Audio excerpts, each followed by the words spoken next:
Okay, all right. So I'll call the meeting to order. It's just a couple minutes past 7. First thing on the agenda, as usual, are the minutes. We have the minutes of August 22nd, 2017 to approve. I'd entertain a motion. I'll move to accept, adopt, what's the right A word? Approve the minutes with corrections and changes as noted. Is there a second? I'll second. Page 1. Just a quick note, I think I sent you an email on this. These minutes were created from memory, not from videotape. So I think I got most of the gist of it, but the thing I was least confident in was who made what motion. So page 1. So if you want to be accurate, I did all the seconds for all of the appointees to the Justice Board. That's on page 2. Was that page 2 or page 1? Looks like my page 1, but Okay. must be paging different. I don't know if it matters or not, but it's accurate.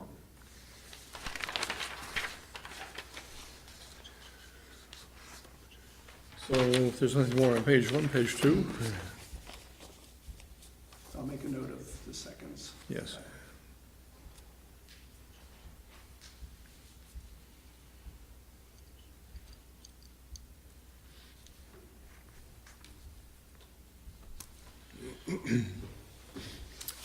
Page 3. So, Page 2. Well, again, I don't know if it matters, Jeff, but I thought you asked the question about the long-term debt obligations concerning debt and capital. And I think I commented on it because it's similar to. And where was, which number here? Number 8? Number 8. Okay. Yeah, I don't know, Yep. again, if it matters or not, it just caught my eye.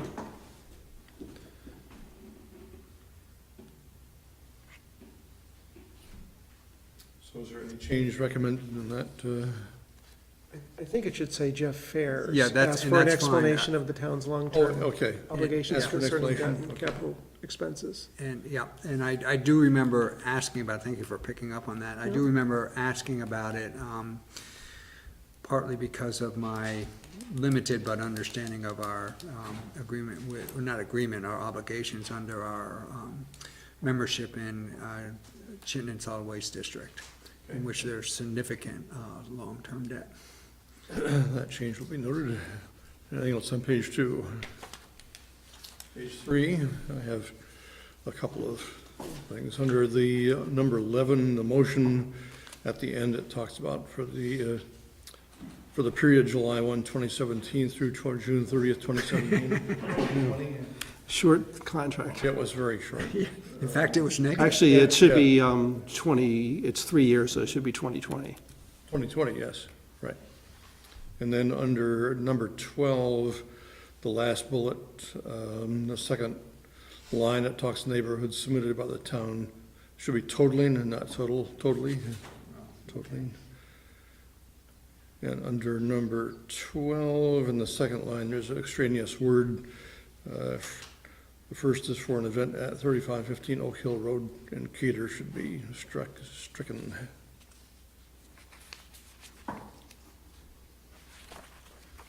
Anything else on page 3? Nope. Page 4.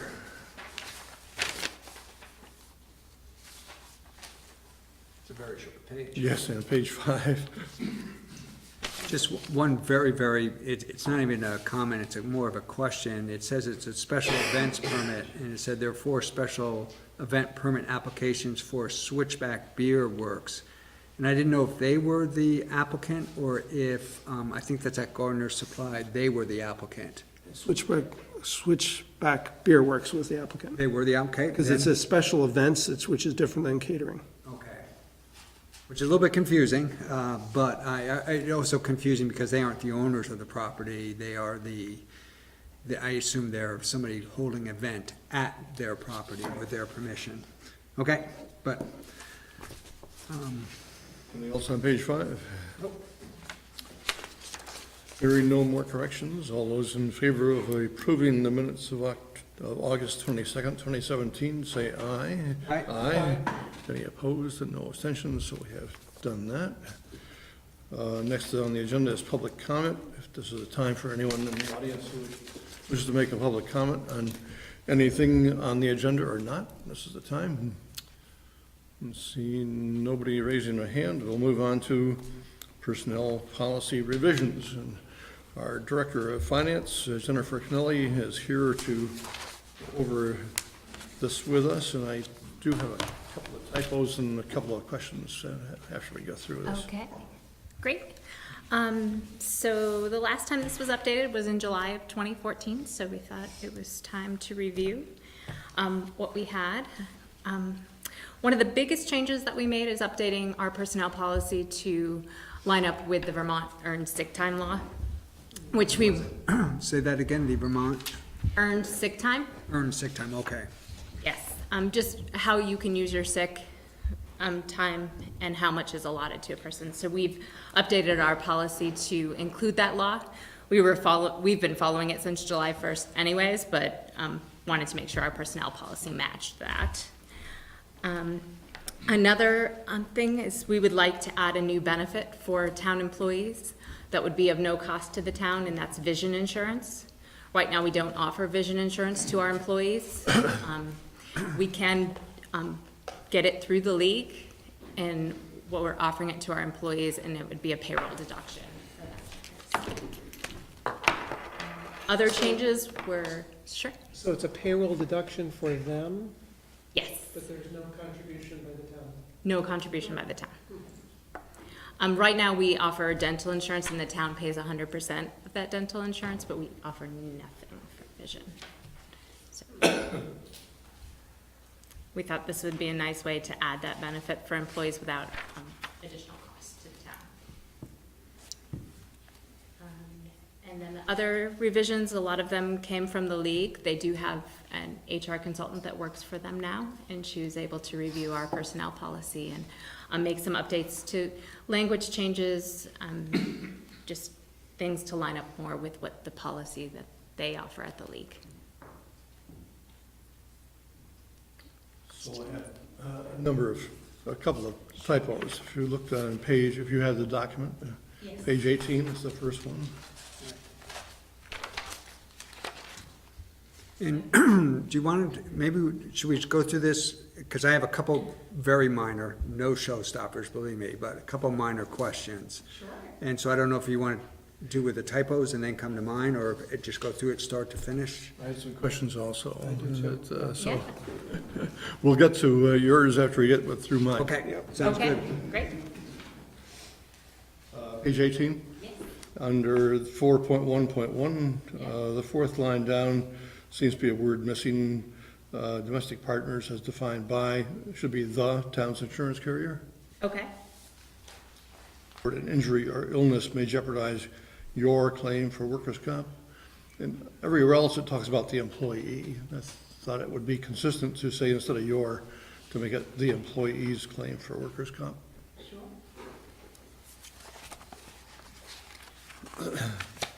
And then I had, my questions were on page 25.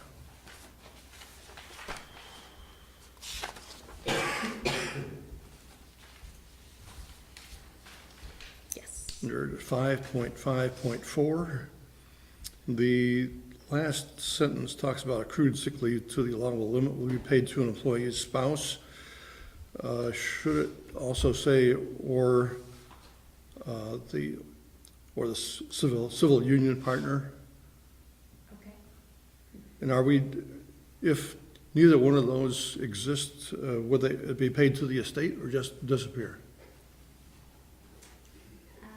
I would have to look into that and Okay. see where we put it, but I will research. Okay. And then at the bottom of page 25 and on to page 26, it has the whole list of the employee cares for a sick or injured parent. and the whole list of things, but it doesn't talk about a civil union partner in this one, at Part B, 557, Part B. Okay, I believe that somewhere else we define. We do, way back under immediate family, but since we're specifying in this one and under C and also D, we're specifying a whole list, but it doesn't include the civil union partner, so I'm concerned about that. I Is that still- updated, this is the language from the law. Really? Okay. I'm Too much for happy to update that. But I kind of, well, We can send Terry their way to help you yeah, out. right. So if you look into that for little b, little c, and little d, Okay, and then the only last one I had, I think, was on page 27. And at the paragraph at the top of the page, at the last sentence, it says, "We will not consider military status or service." Shouldn't it say the town will not consider? sure. And I think that's all I had. Jeff, you had some questions? Yes, so I don't have page number, I have section number. So let's start with 5.2. 5.2? 5.2, which is holiday. And my question is that as long as we're looking at this policy and it includes regular holidays, I know some towns have chosen to either rename or not have, some municipalities have chosen to either rename or not have Columbus Day as a holiday, and I guess the question is have we thought about that, or is that something we want to think about? You may not be able to answer that, Jessica, I get that, but it's just one of those questions out there. So I had the same question along the lines of, we provide 2.5 times salary for working on holidays, and it includes all of these holidays. Many of these holidays are holidays that I would say a majority of people probably work already. And- That's a significant change in benefits. But and if the board wants to do that, I think the board's gonna have to have a longer discussion, because this, all these changes are not intended to change any significant benefits. But to the question about the holiday, if you want to name it something else, I just don't want to take the holiday away, because again, that's a change and it's a significant benefit change. Okay. What's the implication of a significant benefit change?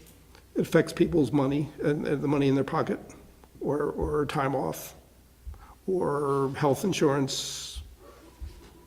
Right, but to some extent, it's our job to verify that every year, right? Kind of go through this, right? Go through the policies. Generally, no, we don't go through this every year. This is something, well, like Jennifer said, it's been how many years since we even made any, 2014. and when we did that, Document itself, right, the policy document. right. And in 2014, I think there were just minor changes. It's been even longer since we've done a more comprehensive update. I would be happy to provide some information to the select board about what other towns are offering as far as holidays and what the state of Vermont offers for holidays, to kind of give you some Yeah, and that'd be helpful, but background. right now we offer 12 holidays, if I count correctly.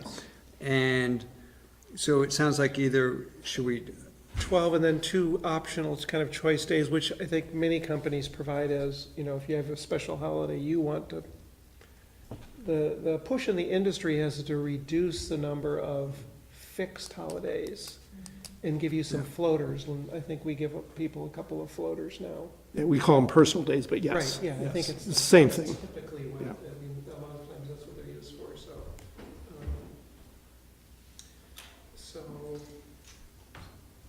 and a piece of it also is that I assume people who've been hired, part of what they're hired into is a town that offers 12 holidays, and to take that, change that or take that away and make it 11, 10, whatever the number is, does affect employees.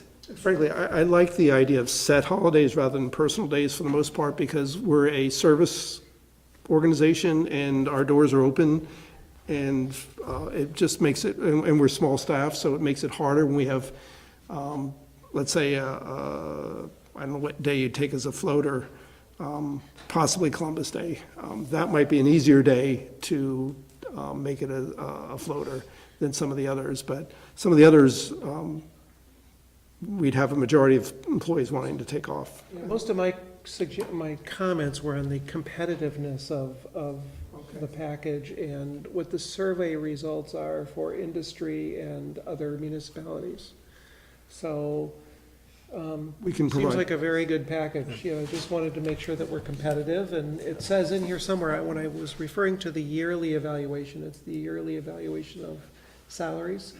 I was kind of wondering how that was done. Is there a survey result that we get?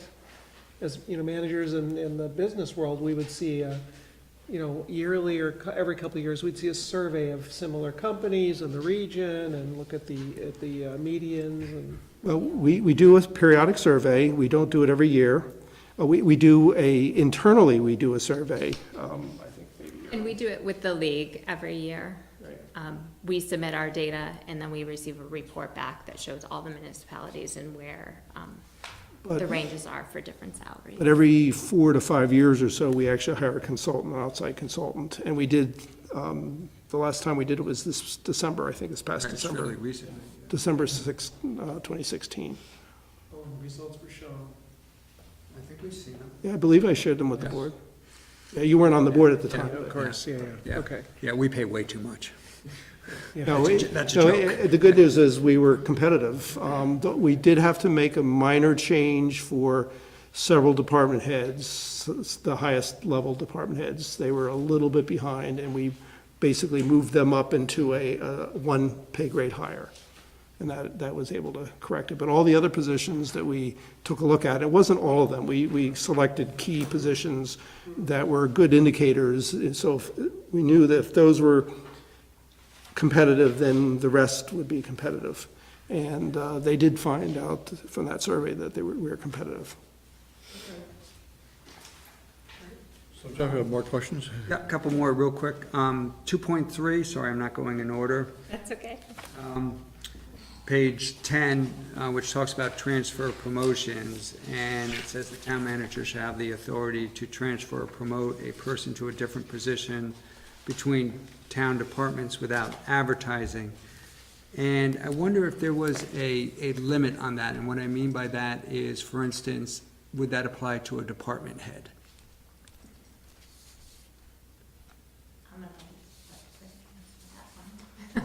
I don't know that it would be a good practice. I guess maybe the question is do we want to limit it to not including department heads?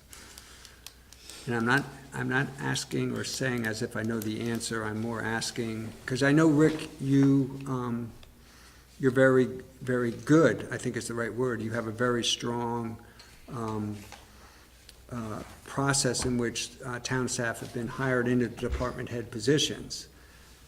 And I think that's great. I wish you were immortal, but I don't think you are, and there'll be a day when you're not here, and there'll be a different town manager, and He is mortal. He is immortal. Thank you, I Ted. thought I said immoral. Yeah. Did I say immoral? No, you didn't say that. That'd be fine. Anyway, you got my point at least, and so it's, do we want that reflected here? But why wouldn't you want to allow that? I guess the question is between, Well, because it's a department head. If, let's just say there's a great staff person who we really like and think could be a department head, the question becomes is, do we still want to compare that person against what is outside the town? Do we, or do we want to have that option? I mean, again, I'm not asking like I know the answer, or I was surprised when I saw that, because we do, I don't think you've appointed a department head from internal since I've been here. I'm not saying that's a good or bad thing, or I'm not commenting about that. That's a bit what I think made this strike out to me. I guess I have mixed feelings. Okay. You're correct that I haven't appointed people from within the department. However, I do think that that will happen in the future, whether I'm here or not. Because I know what we're trying to do is build capacity with the younger, less experienced people within the department to eventually move into leadership positions.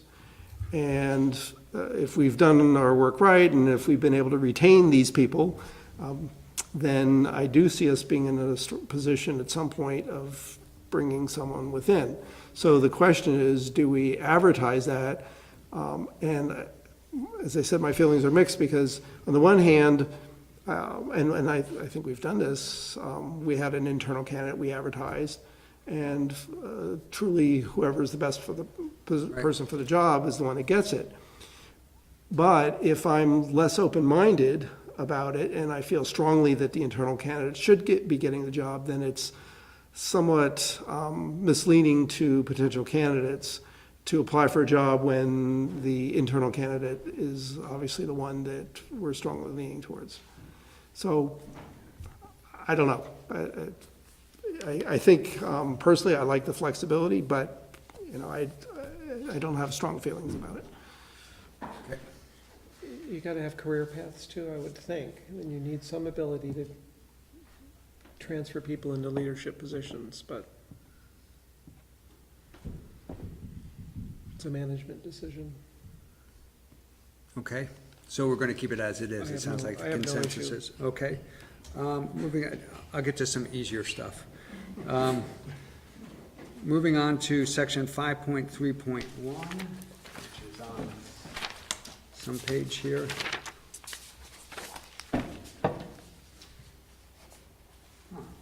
There's no 5.2.1. No, the part that talks about added fiscal year. And I was wondering, is there a reason why we have to stick, I'm on the cheat sheet you gave us, that, and it talks about 5.3.1 added fiscal year. Yes. And I was curious why it should be a fiscal year versus a calendar year. I don't think that's a big deal, but to be honest with you, with somebody who has to deal with state and federal, state's the same as the town, fiscal years, I get awfully confused awfully quick, and I sure wish everybody would just stick to the calendar year, because it'd make my life a lot easier. And so I don't know if there's a reason why it has to be the fiscal year, the language in there. Fiscal year, that is the practice that we have in place right now, is every fiscal year. Fiscal years is when we also do merit increases and any cost of living increases. So it's a great time. We're going in and touching everyone's payroll at that point to load in their personal days for the year. Certainly doesn't have to be that time. Yeah, and again, it's not a big thing. It just, when I think about how much annual leave I have left, I usually think more calendar year, but this year, but, okay. And I think actually my leave is based on a calendar year. And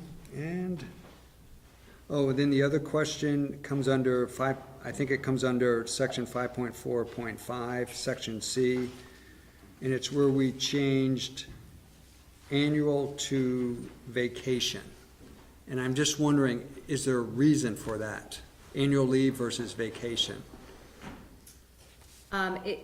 Before, it used to say vacation / annual leave. Okay. We just took out the word annual, because vacation leave, it doesn't have to be annual. You can take it at any point, Just and as it rolls over. Oh, okay, so it's the connotation of the annual. I actually like the word annual because, some people are actually going to take leave for non-vacation reasons, but yet we say it's your vacation, that I have to, go visit my in-law or something, It's like, wait a second, that's not a vacation, but. Yes. So did you mean to say any kind of leave? Because it just says in the beginning, annual leave, up to 240 hours. I'm not sure. Employees in may the same- accrue annual leave up to, it doesn't say vacation there. But it all means vacation though. 5.4.5B. B. Right.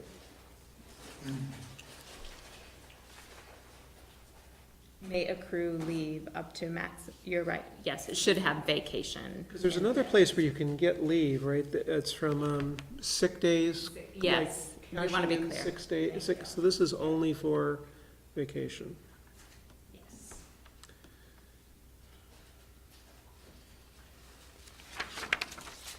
That's it for me, thanks. Any other questions or comments regarding the proposed policy revisions? Thank you for all your comments. I will update this version. I will also send the board a list of the other municipalities and what holidays they offer, if that's something you'd like to consider in the future. That would be helpful to have that information. So this will be coming back then for action. Right. So thank you very much. Thank you. So next is the airport governance resolution discussion. And tonight we do have representatives from Burlington. Gene Richards and Nick Longo, I know, are here from the airport themselves. And perhaps you'd like to come up to the table, introduce yourselves, what your function is at the airport, and give us your presentation.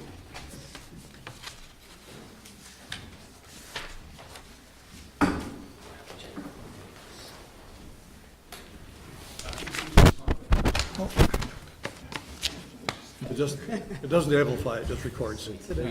We don't touch our microphones.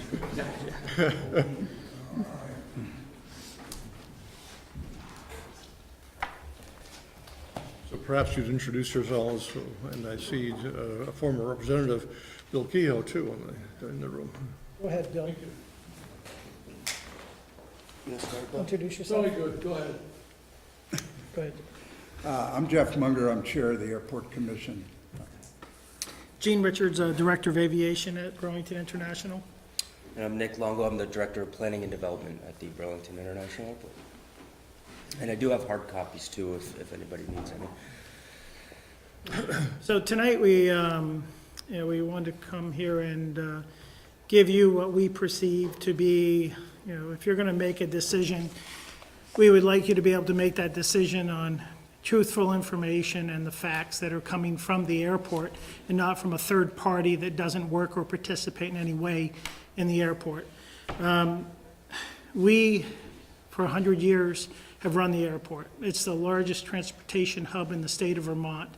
And when I say we, the city of Burlington started it from a cornfield and invested in that until its current date. And I think has done quite a good job. There has been I would call it a dysfunctional relationship, with South Burlington for years. 5 or 6 years ago, South Burlington came to the city with a tax bill of $79 million from $29 million, and with no backup information. And they also did that to the University Mullen Carnes Arena. And so, of course, that makes bad relations when you don't agree to do what they want you to do. We prevailed in court and had our tax bill, reduced. It wasn't because we're the airport and we're a bad neighbor. It's because we have to represent the people of the region and the people who use the airport. So, but I talked to Brian Searles today, and I said, Brian, how long has this been going on? Do you have any advice? He goes, Gene, this has been going on with South Burlington as long is. And he goes, the best thing you can do is listen and do the best you can to appease them. And, that's something that we try hard every day to help and work. But there's many things that we have no control of. We do not, and regional authority wouldn't change this either. But you have absolutely no authority over the FAA or their regulations or their rules. If you get a grant like any other grant that you may receive even here, you have to follow the rules that go with the grant. You don't have the chance to change those rules. The same thing with the Air National Guard. We basically got into a relationship with them in the early 40s. That relationship will go 100 years. During that time, it was an economic, tool that the region wanted. We all invested in this. You invested in this. The city invested in this. It was the best thing. It was jobs. It was our tomorrow. And we've been fortunate that they're there, I believe. I think they protect this region and do a great job. We're fortunate to have what we have. Yes, they make sounds, that are louder than other planes. That is really what this is about, because when people tell you they're not they're for the Guard, but they're against the noise, you can't have it both ways. The Guard makes noise. And we have no jurisdiction over them. Yes, we are the landlord, but this is not a typical landlord case. If you had the U.S. Army or the Air Force as your tenant, you would have very little power over them. A regional authority will not have any authority over them either. You have to follow the rules of the lease in which you set up several years ago. So really what we do is we work very hard at bringing in, new services. We have a region that doesn't have a huge population. So to be served by the 4 major airlines and have, 60 flights a day to anywhere you want to go in the world is we're very fortunate to have such great service.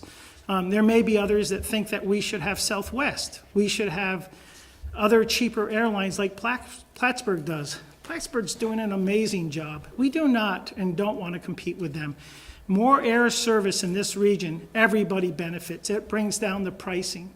And it's a good thing. It's not a bad thing. So we should not be put up against Plattsburgh or compared to them. They're doing a good job. And so isn't Albany, so isn't Manchester.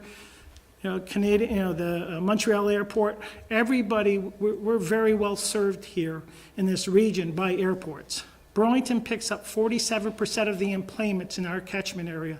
That's very good. We continue to work every day to make sure that we have and can provide this region with the best possible service there is. We do it with a mean, lean budget. In the last 5 years, we've cut $5 million out of the budget to make sure that we are able to run the airport in a good way. Most recently, Moody's has upgraded us, as well as Fitch. We've also got an airline lease just last year, which is the first time in 30 years. Many airports don't have airline leases. The one that we have is a very, very good lease. That's why we lost Allegiant, because Allegiant is a no-frill fare airline, and they will not go in an airport where they're paying large fees. The other airlines would not let them participate in Burlington, not paying the same fees that they pay. So I'd like to go over the presentation. I would ask you, before you make the decision, to get involved or not get involved. We did have this discussion 5 years ago, where we asked all the surrounding communities if it was something they would be interested in. And everybody wasn't interested back then, because they had to participate in a financial way. You would have to in the future, too. This airport is owned by the Burlington taxpayers. We've put in hundreds of millions of dollars into the airport. And because today we're not, because today we have the FAA and we balance ourselves and we run the airport in a good way, doesn't mean that the city still doesn't put resources in. Every department that the city has, they contribute in one way or the other. And I'm talking, we do pay, like for a city attorney, but not at the level of the service that we have. And so it's really not a fair relationship, but they've contributed millions of dollars. So if you were going to get involved in this endeavor, you wouldn't be getting into it for free, like you're being led, by Thomas Chittenden and Kevin Dorn to believe. There is no free lunch. And at the end of the day, the decision is made by the city of Burlington, not by the state of Vermont, on who, when we go to the FAA and we ask for this, we say we don't want to do this anymore, we have to give that permission, to the FAA to let go of that license. So it's not, what you're hearing from Thomas Chittenden and Kevin isn't necessarily the truth. It's more of a vendetta. It's more of a bad relationship. Unless it's beneficial to you, if your taxpayers don't mind you paying $1 million or $2 a year to participate in a service you're getting for free, then that's, if there's benefit there for you, then I would say look into it. But I think that we work hard, we do a good job, and we participate with Williston. We've come to your Rotary meetings, we listen to you, and we have never been told we weren't doing what we were supposed to do. So only this time with, South Burlington's, not being happy with us. We'll go over the presentation with you, and feel free to ask questions as we go on. I just want to give you a quick overview. And certainly the presentation isn't an all-inclusive package of what the airport is all about. What we wanted to focus on is some of the inconsistencies with the communication that you've received over the past couple of weeks, months, from South Burlington. There's a lot of misconceptions in these letters and a lot of misconceptions on how well the airport is doing today, is listening to its passengers. And that's really what we wanted to portray to you today in a very quick presentation. Nick, you said you had hard copies. I do, yes.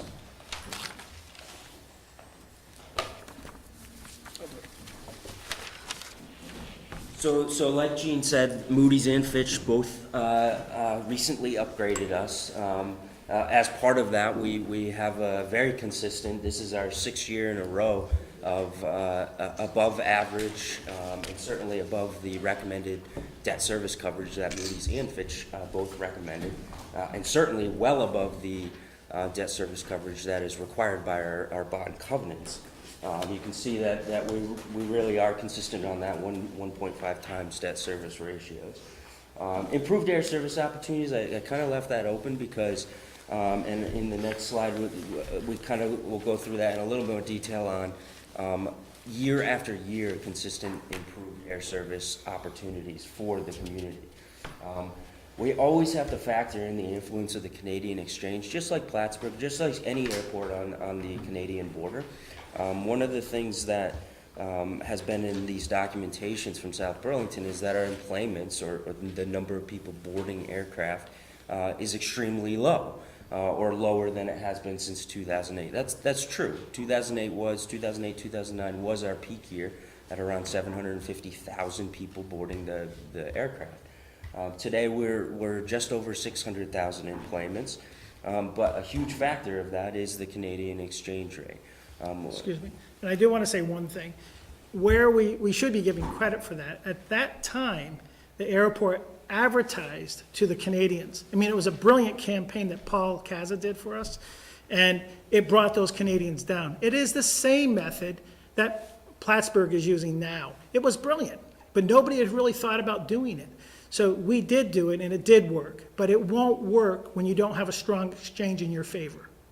Does that make sense? And we strategically move that marketing money around based on these factors. So naturally, if there is a lower amount of Canadian influence because of this exchange rate, we certainly don't want to invest as much as we did in the 2008 range, or certainly don't want to change the name of the airport, which currently Plattsburgh is identifying as Montreal's airport. We're Vermont's airport. This is our airport, and you can see that every single day when you go through our airport. We call it Vermont, reinforcing Vermont.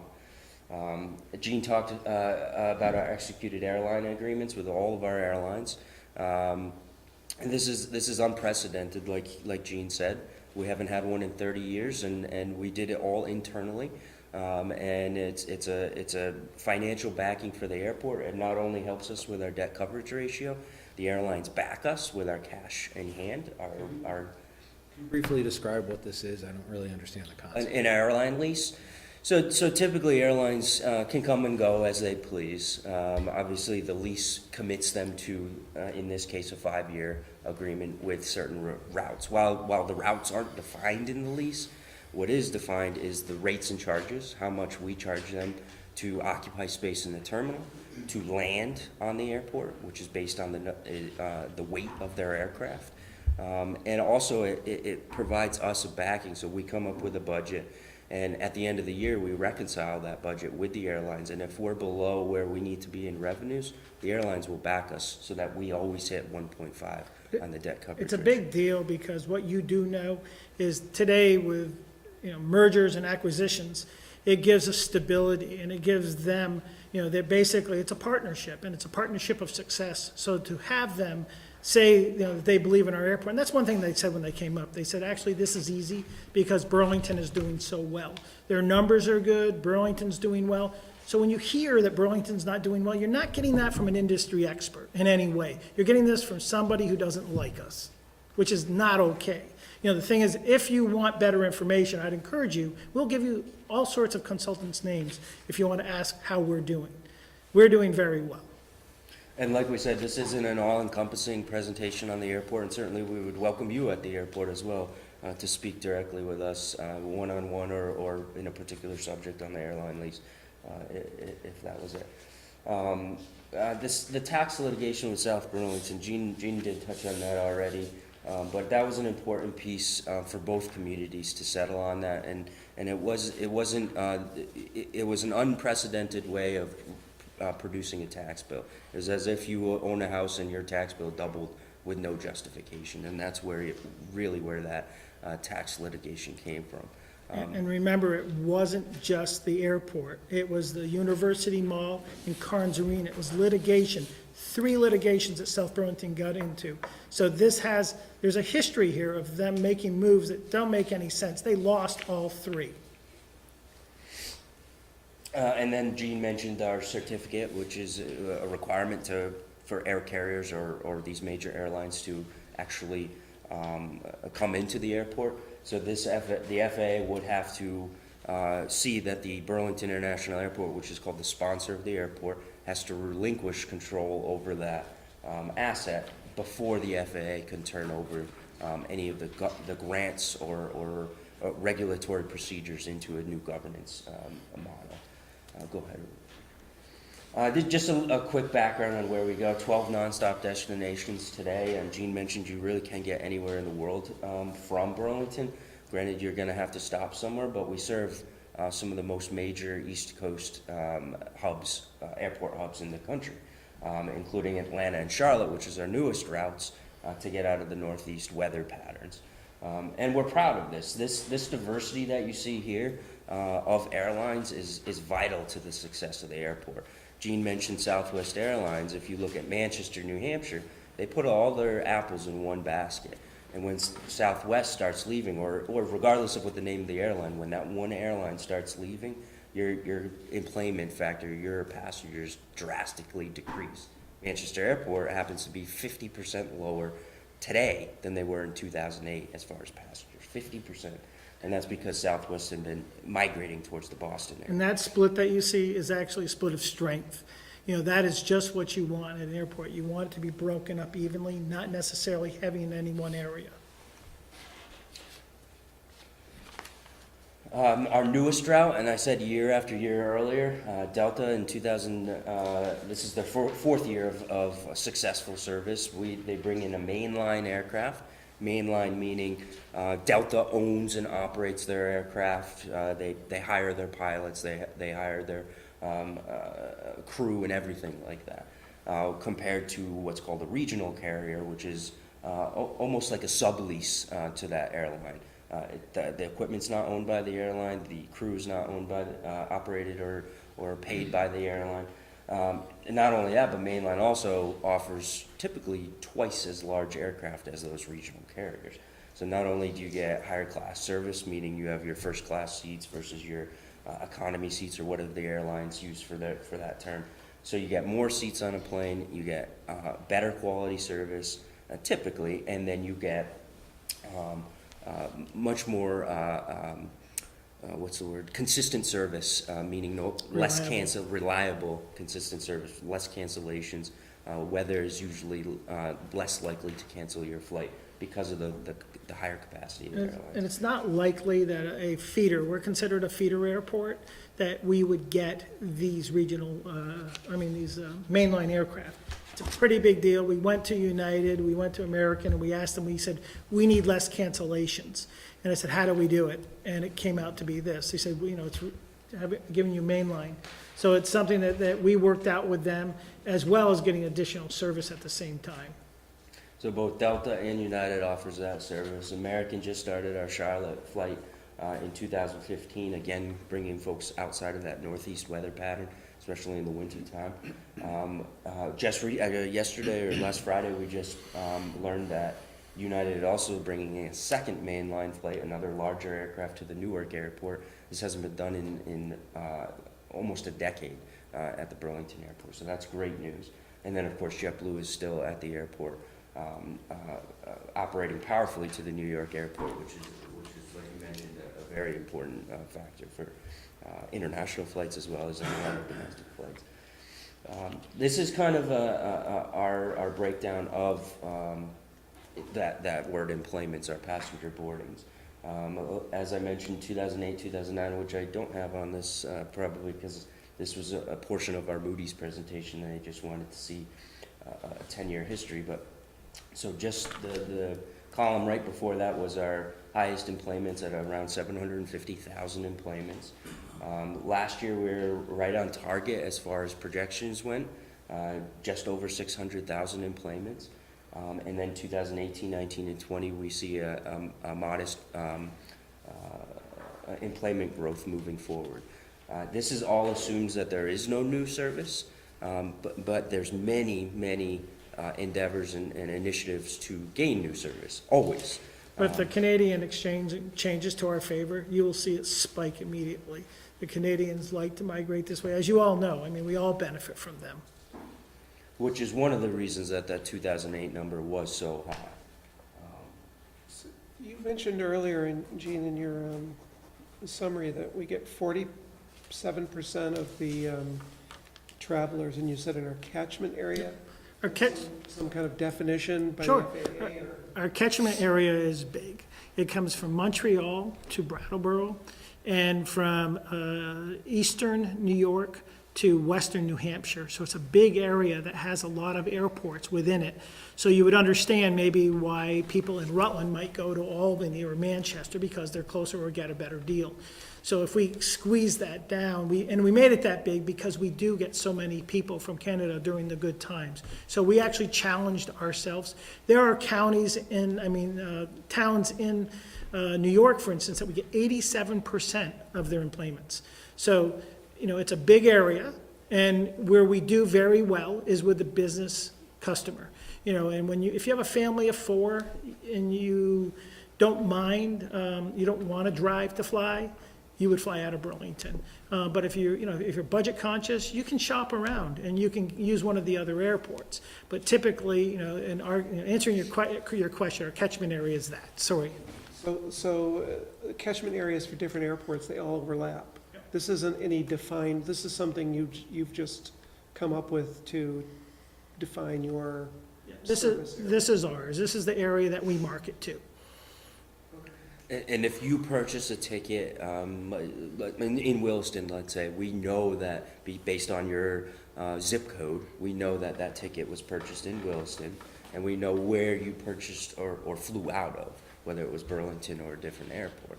Obviously, we don't know it was you, but we know that ultimate data figure. And if those numbers are what define that catchment area.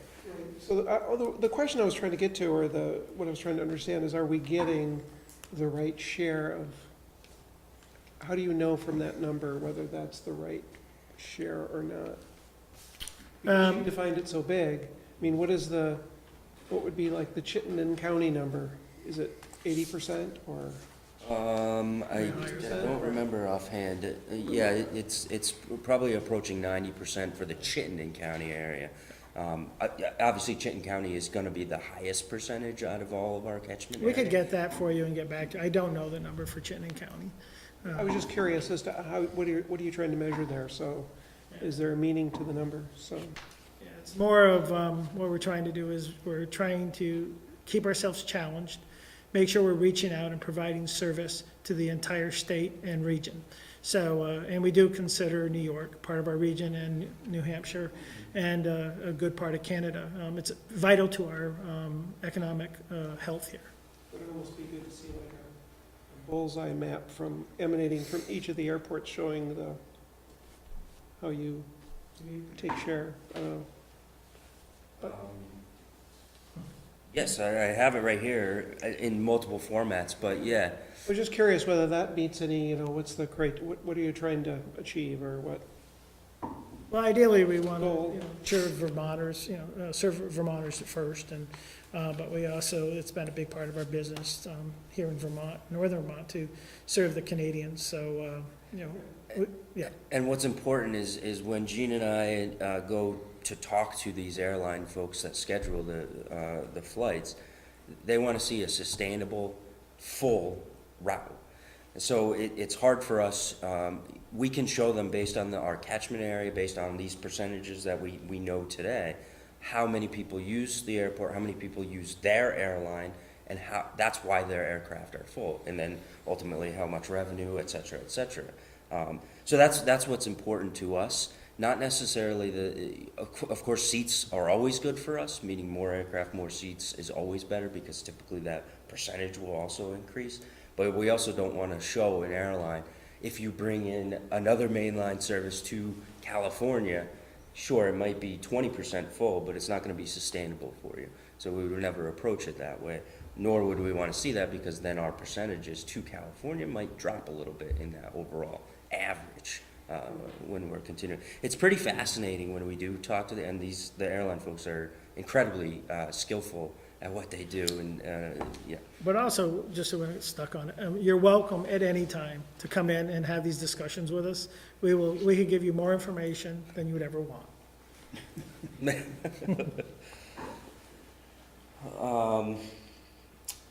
This is just a snapshot of our past 2-year capital improvement program and our current CIP process.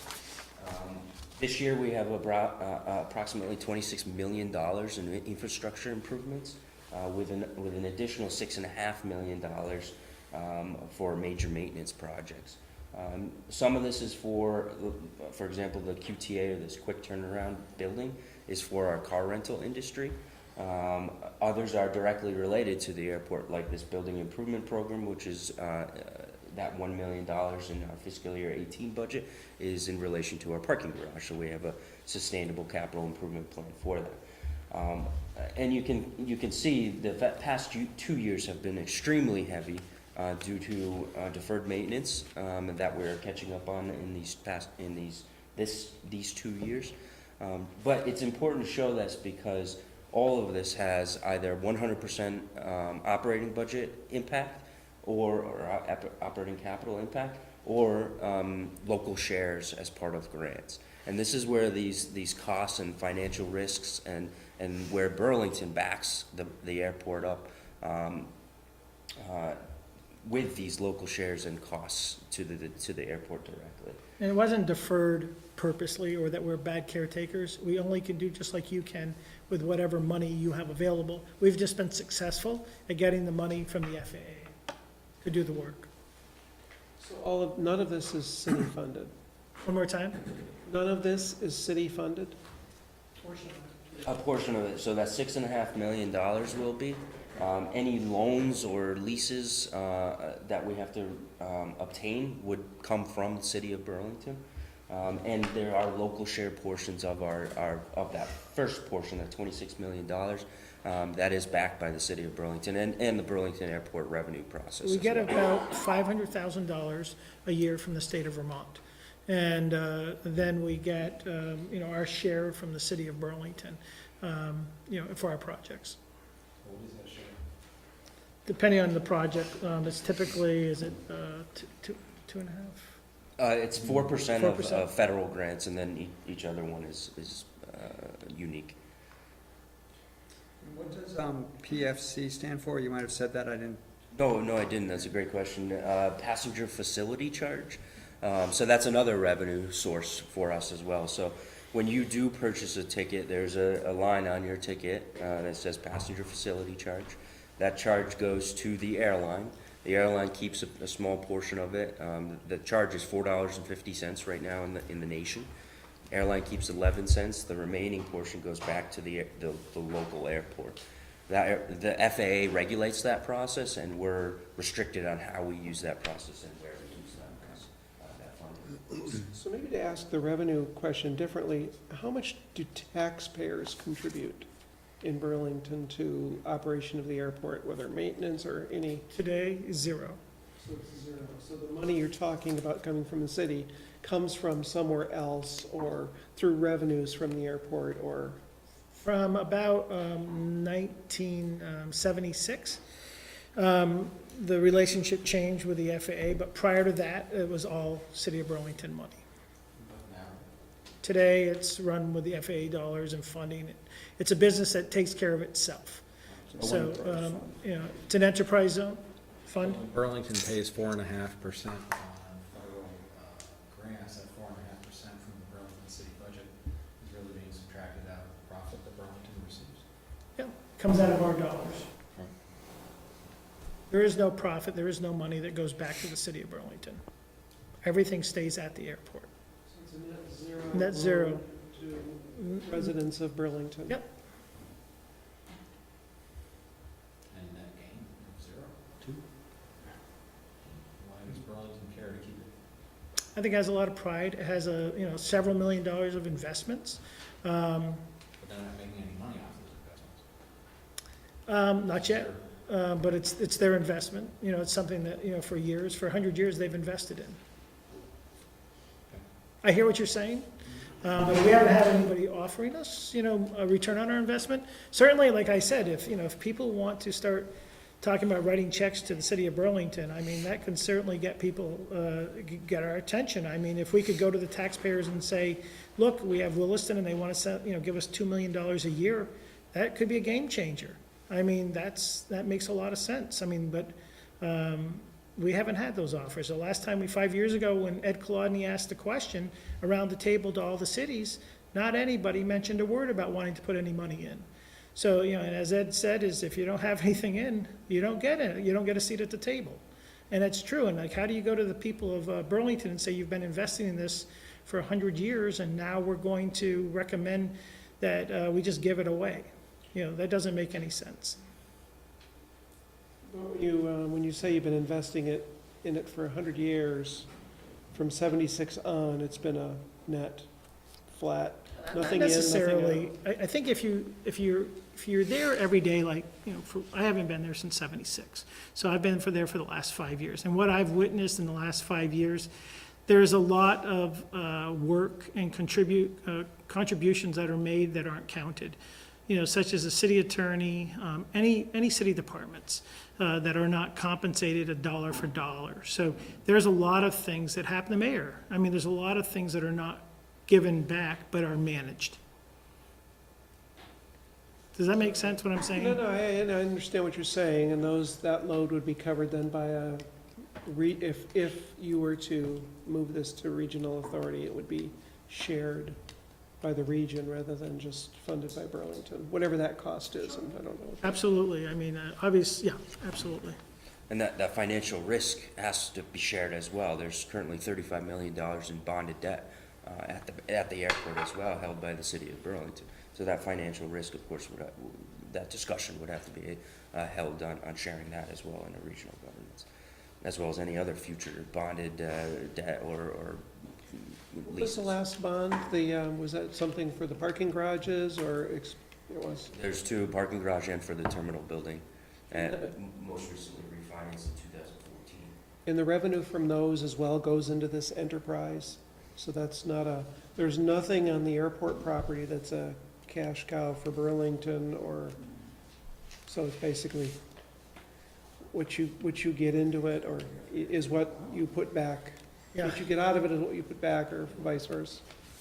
Yeah, and that's required by law too, by federal aviation regulations. The revenues received from the airport have to remain at the airport. Is that true for all airports? That's true for all airports. And I don't know if I already said this, but as far as governance, there are 33% of the airports that are regional authorities and 33 that are municipal, and then there's other.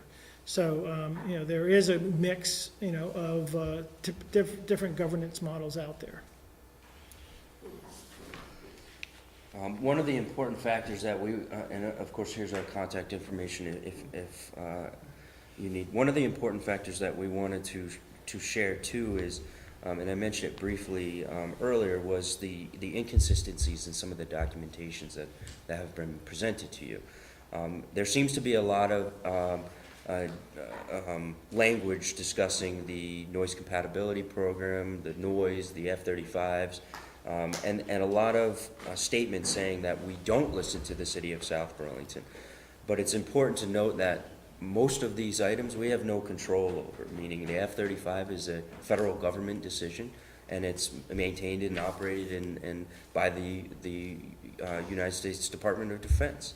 The noise compatibility program, or the acquisition program, is also a Federal Aviation Administration program that has no, while we have the control of the grants and the procedure and the process behind it, it's a regulated FAA program, regardless of governance, that wouldn't change.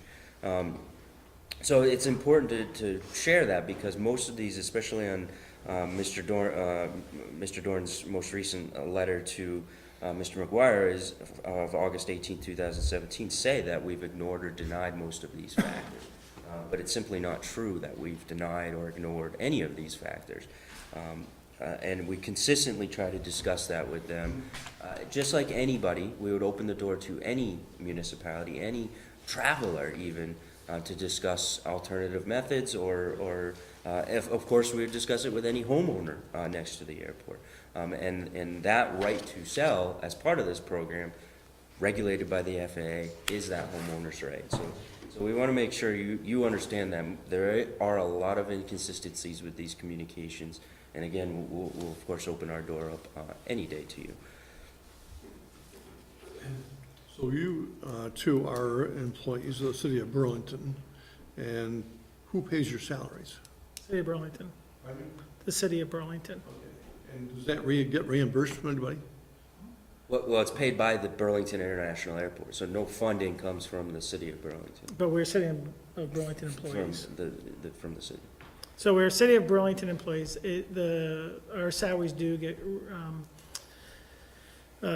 credited, from the airport account into the city account to pay our salaries. So can I just ask a clarification question? This sounds very similar to how Williston runs its water department or its sewers department as an enterprise fund. And for instance, staff spends some time, public works staff, even though the water department doesn't encompass the whole town, they spend some time on water department issues, sometimes on sewer. They're reimbursed, they're town employees, they're paid by the town, but that portion of time they spend in the sewer department, water department, would be reimbursed by the revenue rates charged for the water department, sewer department. So this is a similar type model. It's similar, but there's greater value because you have greater talents. Greater value than the Williston Water No, Department? no. I don't mean that.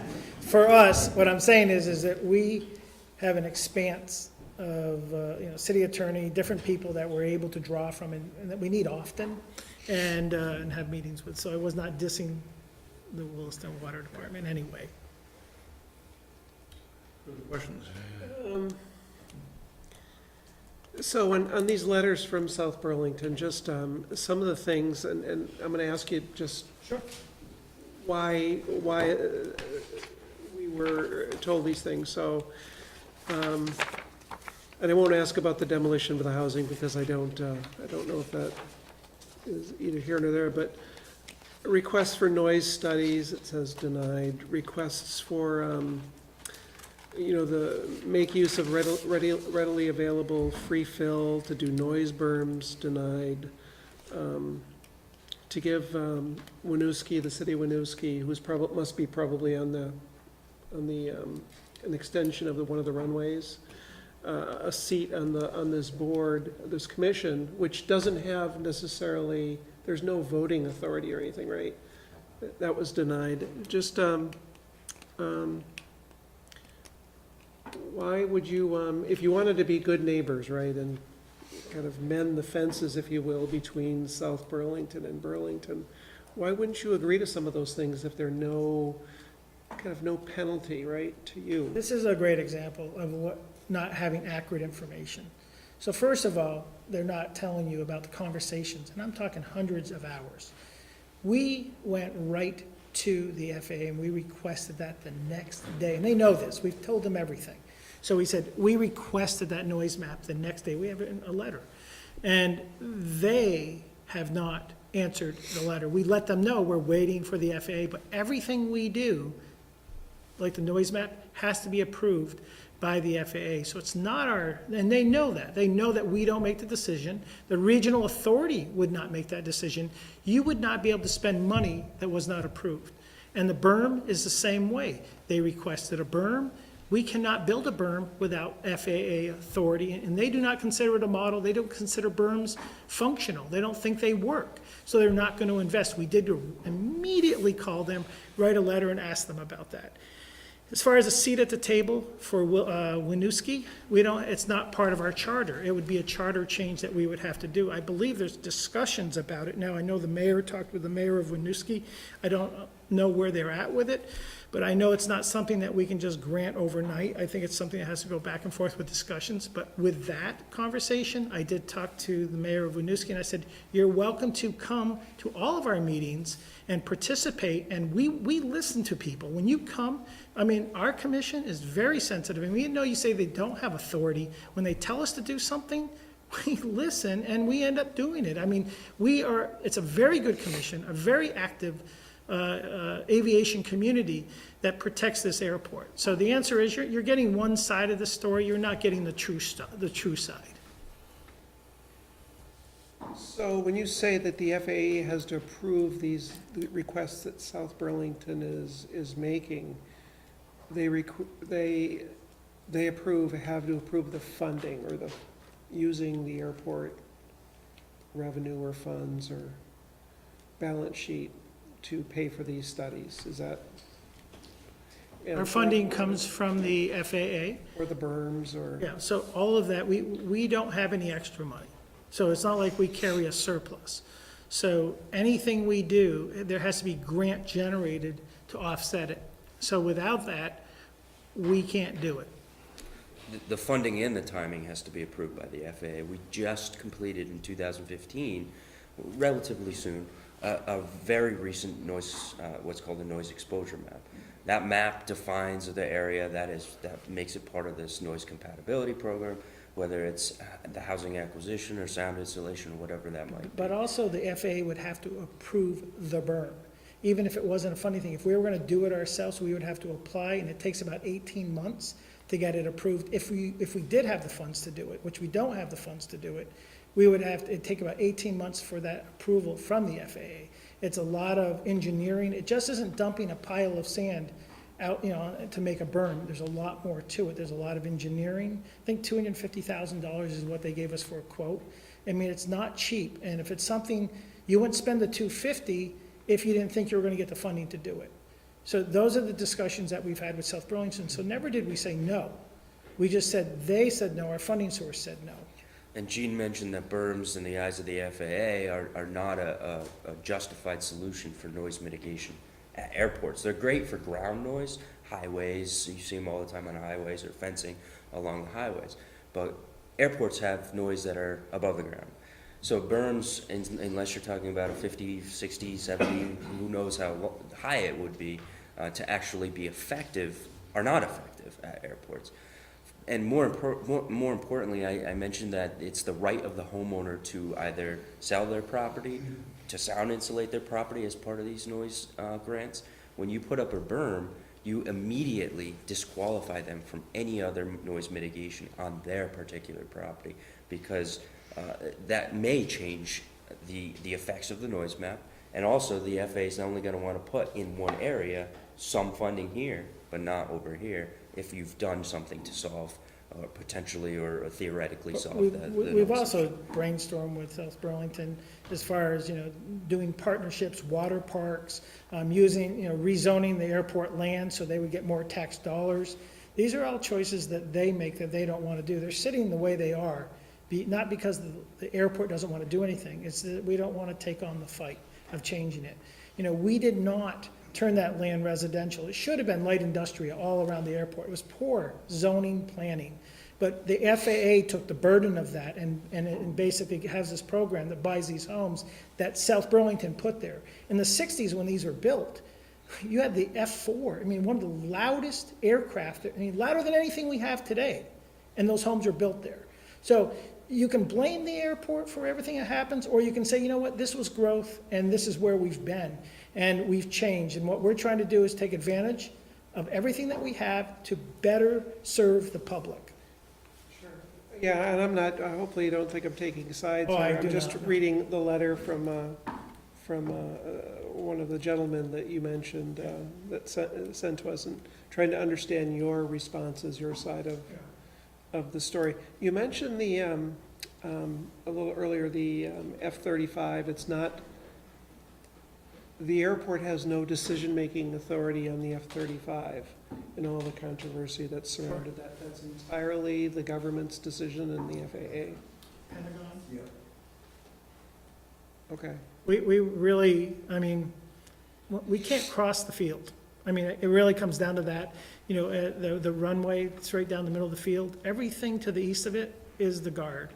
And we don't spend a lot of time over there, and it wouldn't be good for us to spend a lot of time over there. It is theirs, and they protect it as it's theirs. You know, we have a very good relationship with them. They're amazing people, but we don't have the luxury of managing them. They have plenty of people to manage them, and what we do is we participate with them. We do get fire services from them, which is a great resource for the airport. But that's what we get out of the deal, and it's a win-win for everybody. And by accepting all of these federal grants that we've talked about, we also sign something that says we can be non-discriminatory on allowing any, did I say that right? Non-discriminatory on who enters the airport, whether it's civilian, or whether it's personal aircraft, or whether it's military aircraft. We are not allowed to limit people who land and use the airport, is what Nick's telling you, and that we can't limit anybody from landing at the airport. It is an airport that's open to the people. It's very similar to our highways, and it's open and used the same way. Any further? Does that apply to the airlines? So if an airline came to you, for instance, and said, we want to increase the number of planes that land here by 10 a day, you might say, hey, here's the cost to us for that, and you need to pay that, but you could not say no to the 10 new. Well, we might not be able to accommodate them, but we have some discussions with them, and we certainly work on timing to make sure that it's acceptable within other airlines' timeframe, so that we are as least disturbing as possible. You know, so we wouldn't ideally bring an airline in at 3 o'clock in the morning. That's not good. But what we're saying is, if an aircraft needed to land at 3 o'clock in the morning, they could do it. Well, it happens with the diverted flights. I've been on that plane, believe me. Well, you made it back. No. You know, the only, it's a historical question, and I don't know if anybody's gonna be nerdy enough to know the answer to it. Well, I have two questions. One is not what I was just about to what I prefaced.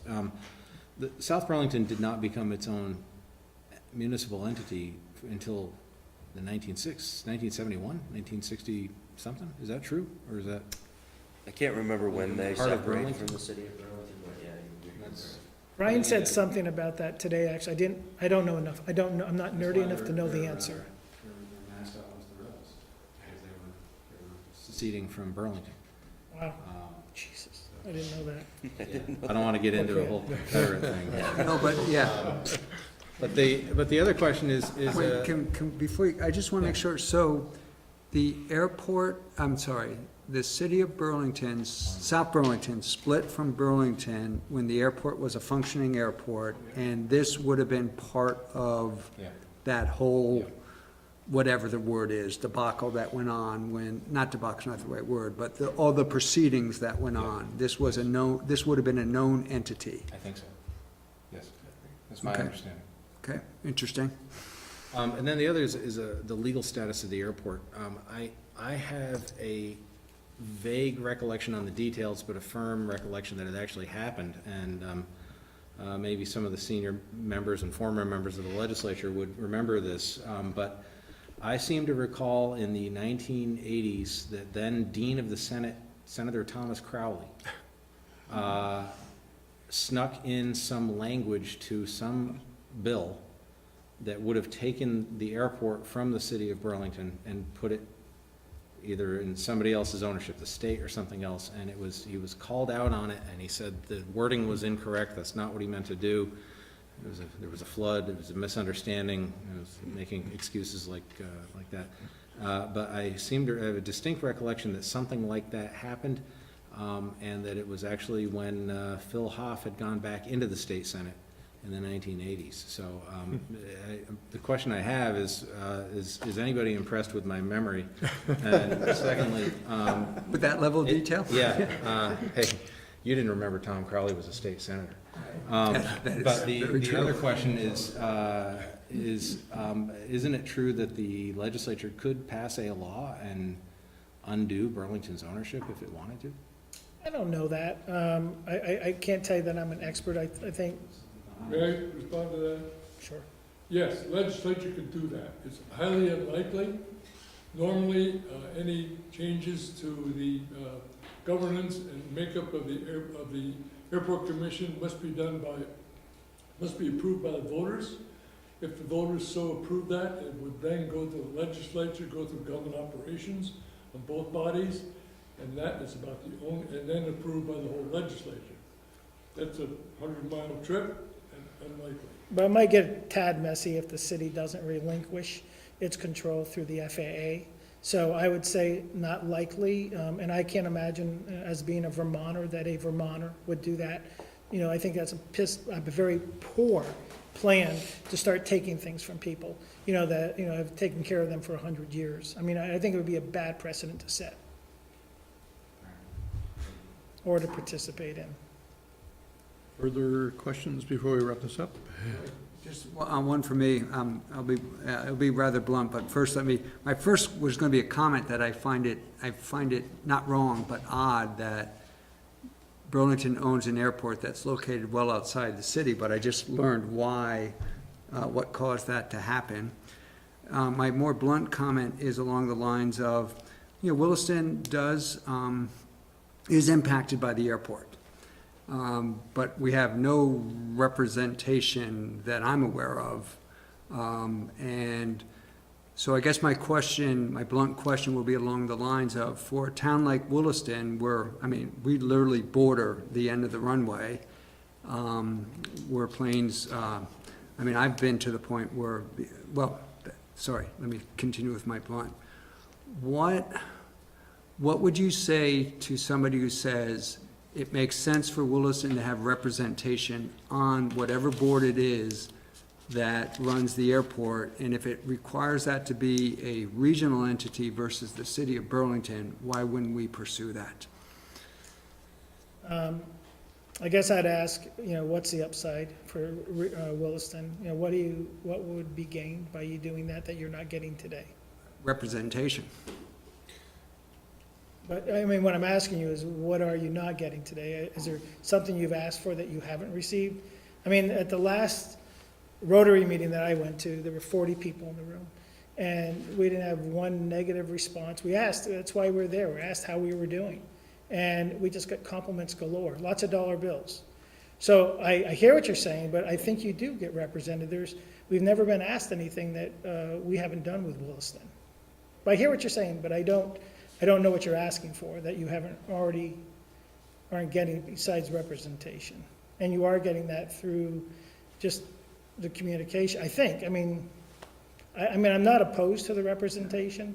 I fully realize it takes two to communicate, but I don't feel we have representation at all. The same way I don't feel we have any representation in Burlington, and in that case, nor should we. What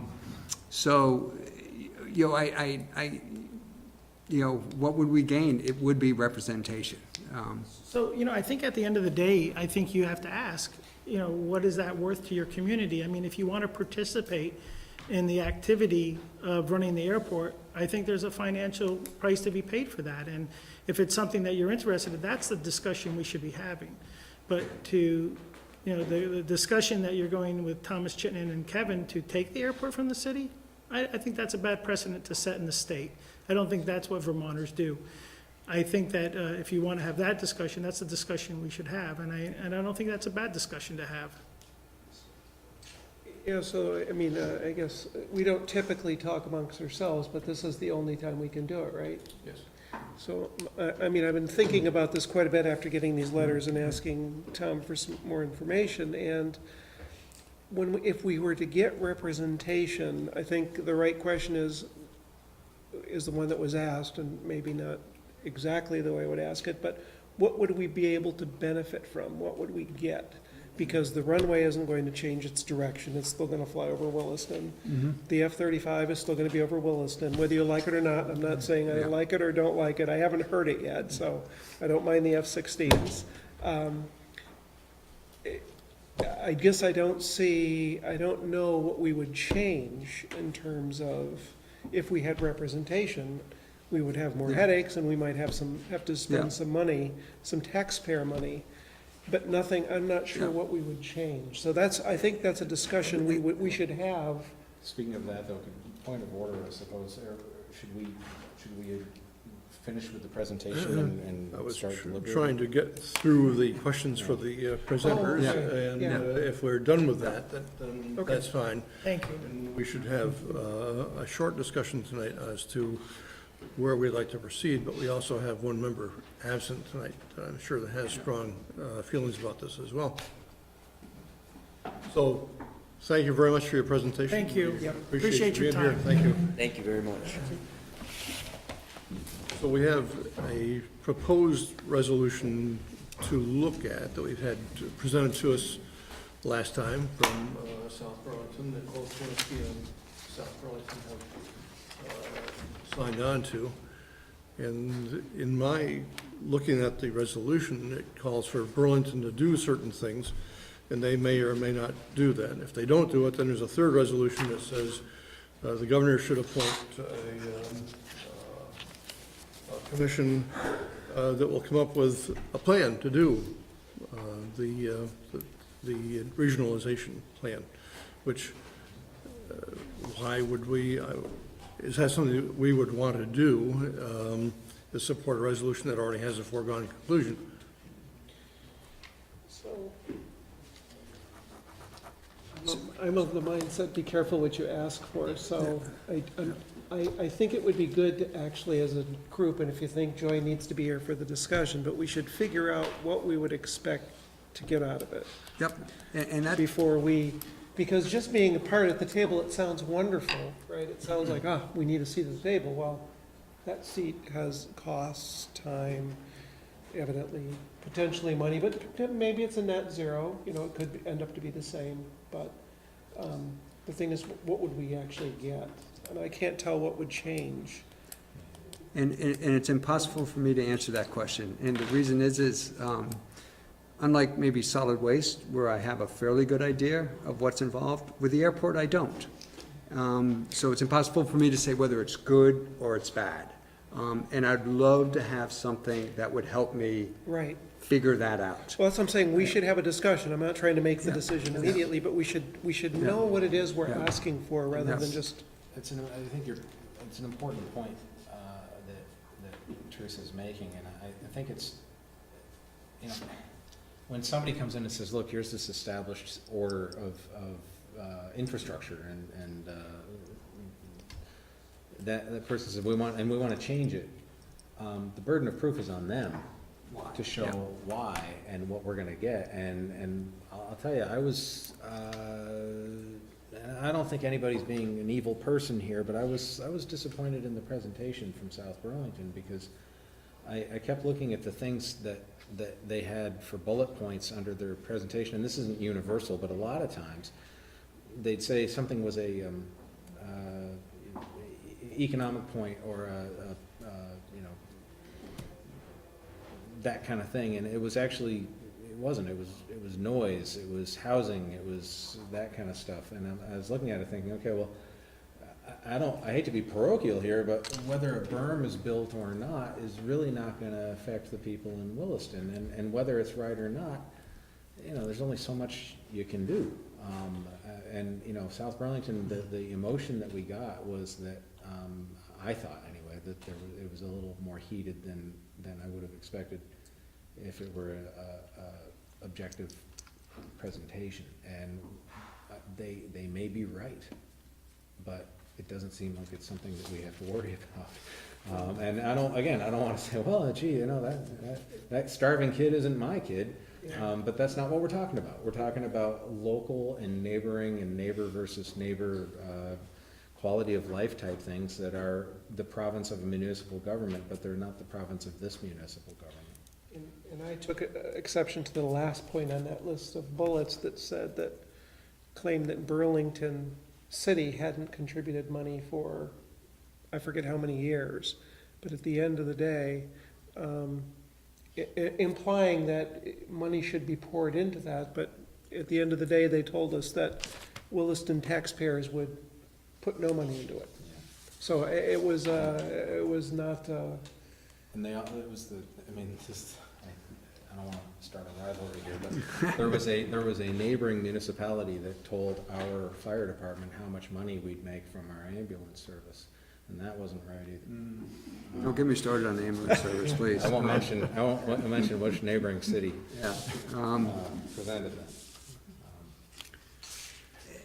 But, you know, and in terms of, you know, Jeff, you're right, the airport does affect the town of Williston, absolutely does, but there's a lot of stuff that does, that we don't have a direct say in. The interstate does. The railroad beds that lead out of state affect Williston in some way. The state college system, the secondary education system past CVU affects Williston hugely, but we don't have a seat at the board of those places either. And you know, we kind of do. And likewise, you know, the last point there is that, you know, the legislature is involved in this, and I don't think anybody's saying, well, you know, this is gonna make a barren wasteland of every municipality around Burlington, but we don't care. You know, that's where the jet fuel toxic sludge has to go somewhere, and darn it, you know, it doesn't bother us where it goes, as long as it's not Burlington. I don't see that happening. So, I don't know if the correct word is devil's advocate, because I mean, I have to admit, I am totally on the fence on this. I don't know which is the right answer, but the devil's advocate would be similar to, let's say, these union municipal districts that are out there. Chittenden Solid Waste District would be an example, would be if there were no Burlington Airport, let's say, but we wanted to create one. You know, we're gonna condemn a bunch of land and create an airport. We wouldn't look to one municipality and say, you run the airport. We would want it to be a regional or statewide entity. and maybe to kick it off, you'd have to get all those different municipalities to contribute Right, funds I to just- do that, because you didn't have that, and it would be financial gain for the whole area. Today, the airport exists. Yep, no, I get And that. it's self-funded, it's an And it enterprise. existed when Burlington was one big city that included South Burlington, and South it split Burlington off. might have a Yeah. point there, but I don't know if it's a point there, it helps clarify why is an airport owned by the city of Burlington located miles away from the city of Burlington? So, you know, for me, to look at that, I guess I would like to see what we would think we could gain from it, just Yep. to see. Is there When I say what- gain, not financial gain, but No, it's not. what would we, It what has would very we little to change do from with a, financial. right, It's- from a governance Yeah. perspective, what would we change? Yeah. Rather than having headaches or having to appoint, I don't know who would be appointed, say, we did this, who would be on that? So I know Winooski's asking Yeah. for somebody from their, like, Yep. I don't know if it's select board, it's a City council. city council member, one of their city council members. So that would be an extra job for somebody to do. It possibly could be. Yeah. I mean, we have that right now with things like, again, the Chittenden Solid Waste Yeah. District, with Green Mountain Transit, with those types of regional entities. Maybe a good question is I've heard, and I tend to agree with, I think relying on South Burlington because they are so emotionally and politically involved in this question is probably not the best place to get a third-party independent sort of not analysis, maybe that's not the best word, but source of information on perspective. Where would one go to obtain that? Or is it unobtainable? Well, what does our legislature think of the Burlington Airport? It's our biggest airport in the state, right? Is it? It is, isn't It it? is, it's not a state airport. No, but I mean. It is they the must- largest airport. They must care about this from an economic development Obviously, the perspective. legislature is worried, would be concerned about income for the state, people coming into the state spending money, Right. keeping Vermont green, and just the economic development that goes along with an airport like Burlington International. If it was crashing terribly and causing problems for economic development, they'd probably be interested It'd be a in big seeing concern. some change or some management update, but. It's a big concern, I think, both from Burlington itself and the state as well. But do we feel that's the situation now, or? Have no idea at this point. Transportation Committee probably takes a look at this, but, and there's a state, part of the Agency of Transportation that deals with aircraft, airports. It's not directly related, but if somebody could tell me that I'm incorrect in this, I'd be curious. But in all of the political campaigns that have been going on for the last 15 or 20 years, we've heard all kinds of issues being raised about land use and regulation and Act 250 and wages and the minimum wage and all these other issues. I have never heard a candidate for governor or federal office or the legislature say, we've got to do something about Burlington International Airport. That thing is just driving us down. I have heard people say we have to increase rail, that we have to increase infrastructure on that. But I should think if either this is the most incredible sleeper issue, silent problem Under the radar in somehow, the yeah. economy, or the information we've been about economic development it could possibly be more about berms and noise control and that kind of thing. I also gotta say, one of the points was something about a hotel, and I thought, well, that hotel's probably not gonna be in Williston. And again, I don't wanna be too parochial, but I am representing the taxpayers of the people of Williston, Right. and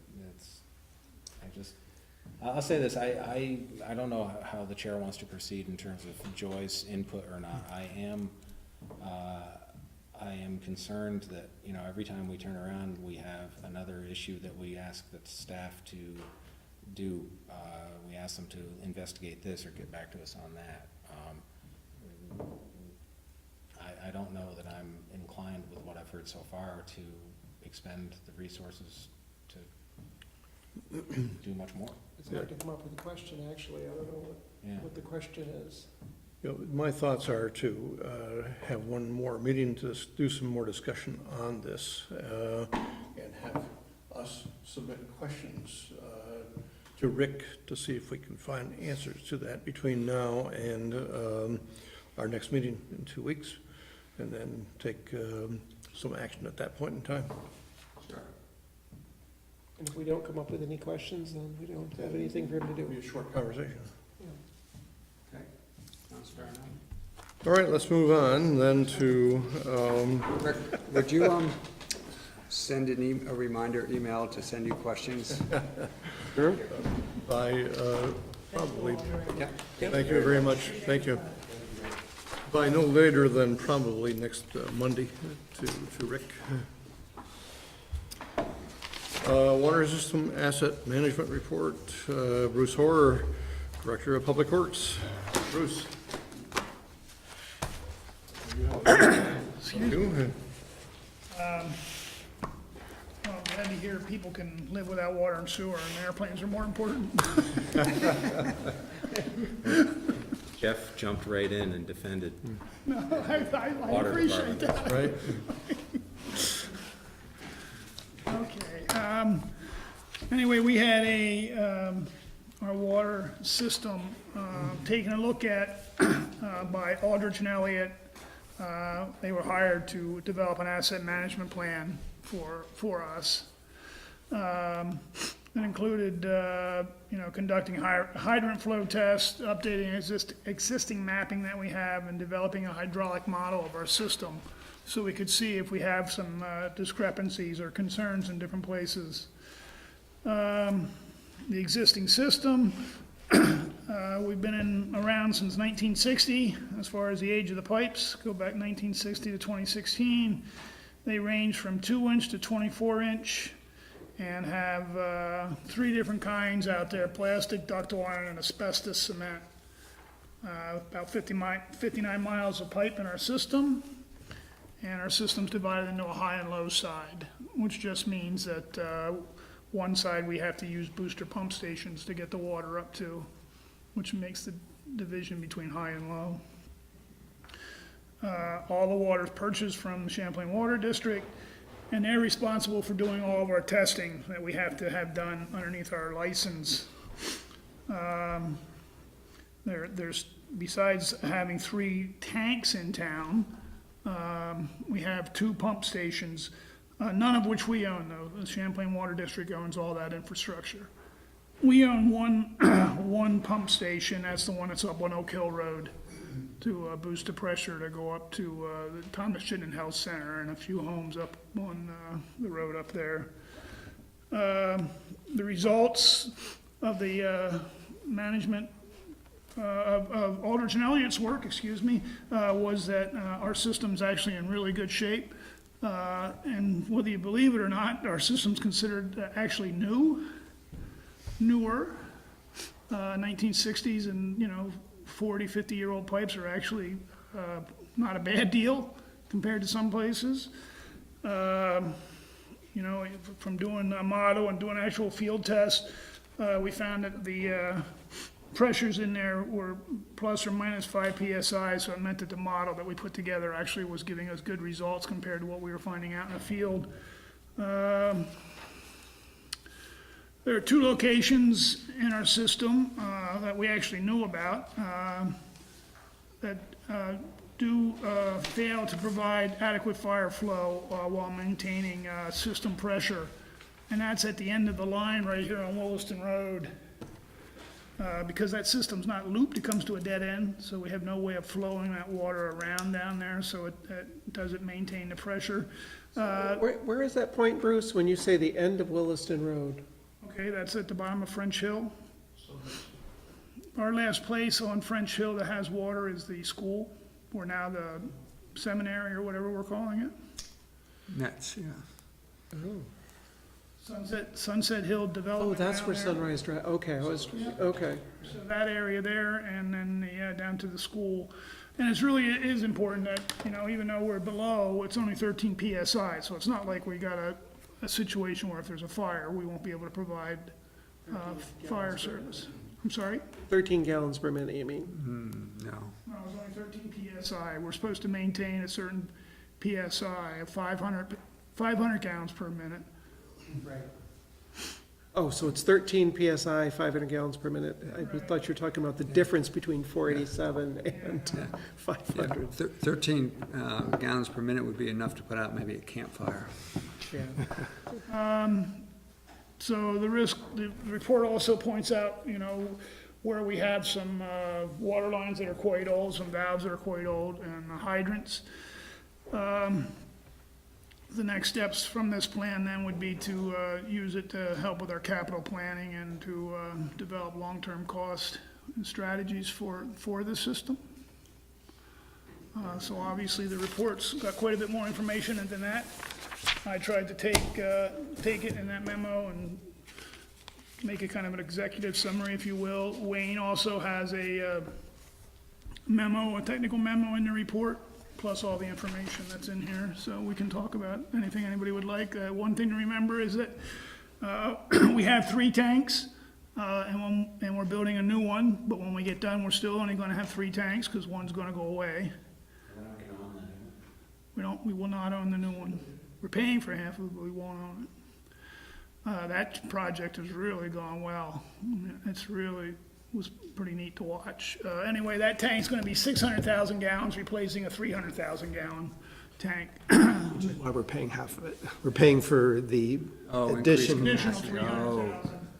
Okay, Champlain Water District will not pay for increased capacity. So if we wanted to do that, so it was the right time to jump on board because the Tower Lane tank is at the end of its life and had to be replaced. So when this project's done, they plan on leaving the Tower Lane tank online for the winter, just as a backup to make sure that the new tank doesn't have any issues, and then the Tower Lane tank will go away.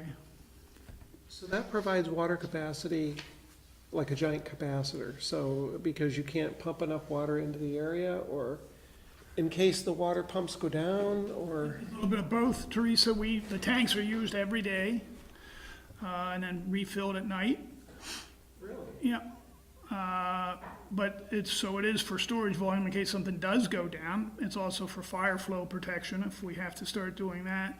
But water tanks don't sit there static like a lot of people think they do. They're used, they're constantly used. So that it's turned over, so the water that we use every day comes out of the tanks, maybe? That's right, for the most part. And that's actually how we find problems in our system from time to time. Unfortunately, we'll get a phone call saying, hey, you're losing a lot of water. And that's because Champlain Water District can see the tanks draining. So they'll see the tanks draining, and then we scatter and run around to try to find out where we have a water leak. And sometimes those aren't, right out in the middle of a road. They could be out in a field or somewhere where it's wet anyway, so nobody's really noticing it. So that's how we actually find out about, when the school, the church, seminary, whatever we're gonna call it again, broke a water line in their gymnasium. That's how we found out about it. The place was closed, nobody knew about it, and the tank started draining. So we ran all over town until we found the water pouring out of the building. And then we knew where it was at, so. interesting. Anyway, we do have, 681 hydrants in town, 780 valves, 59 miles of water line. Once again, we have right now 2 tanks on the high service side that are 600,000 gallons. When the new tank's done, that'll go to 900,000 gallons. And then the low pressure side, 500,000 gallons, is the big tank that you see at Maple Tree Place. So the tank we're building right now is 100,000 gallons bigger than the one you see at Maple Tree Place. But when we're done, you won't see 10 feet up front. 6 By feet. trees, that's the other neat thing about it. It will mostly be hidden by trees.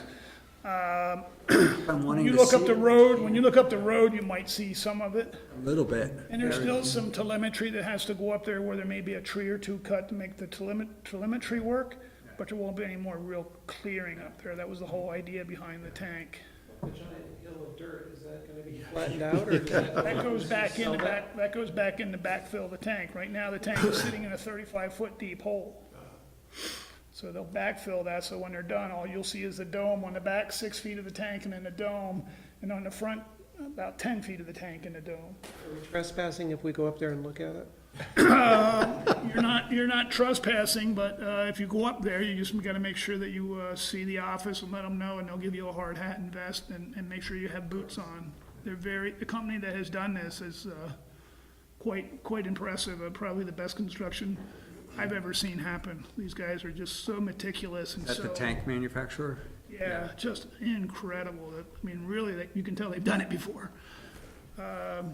So they're willing to let people see it, but you gotta make sure certainly if you go up there, identify yourself, so they know that you're just not somebody walking into the site. It's town land. I'm sorry? It's town land, but we Yeah, but need it's an active construction site, Terry. It doesn't matter whose land it is right now. to get that.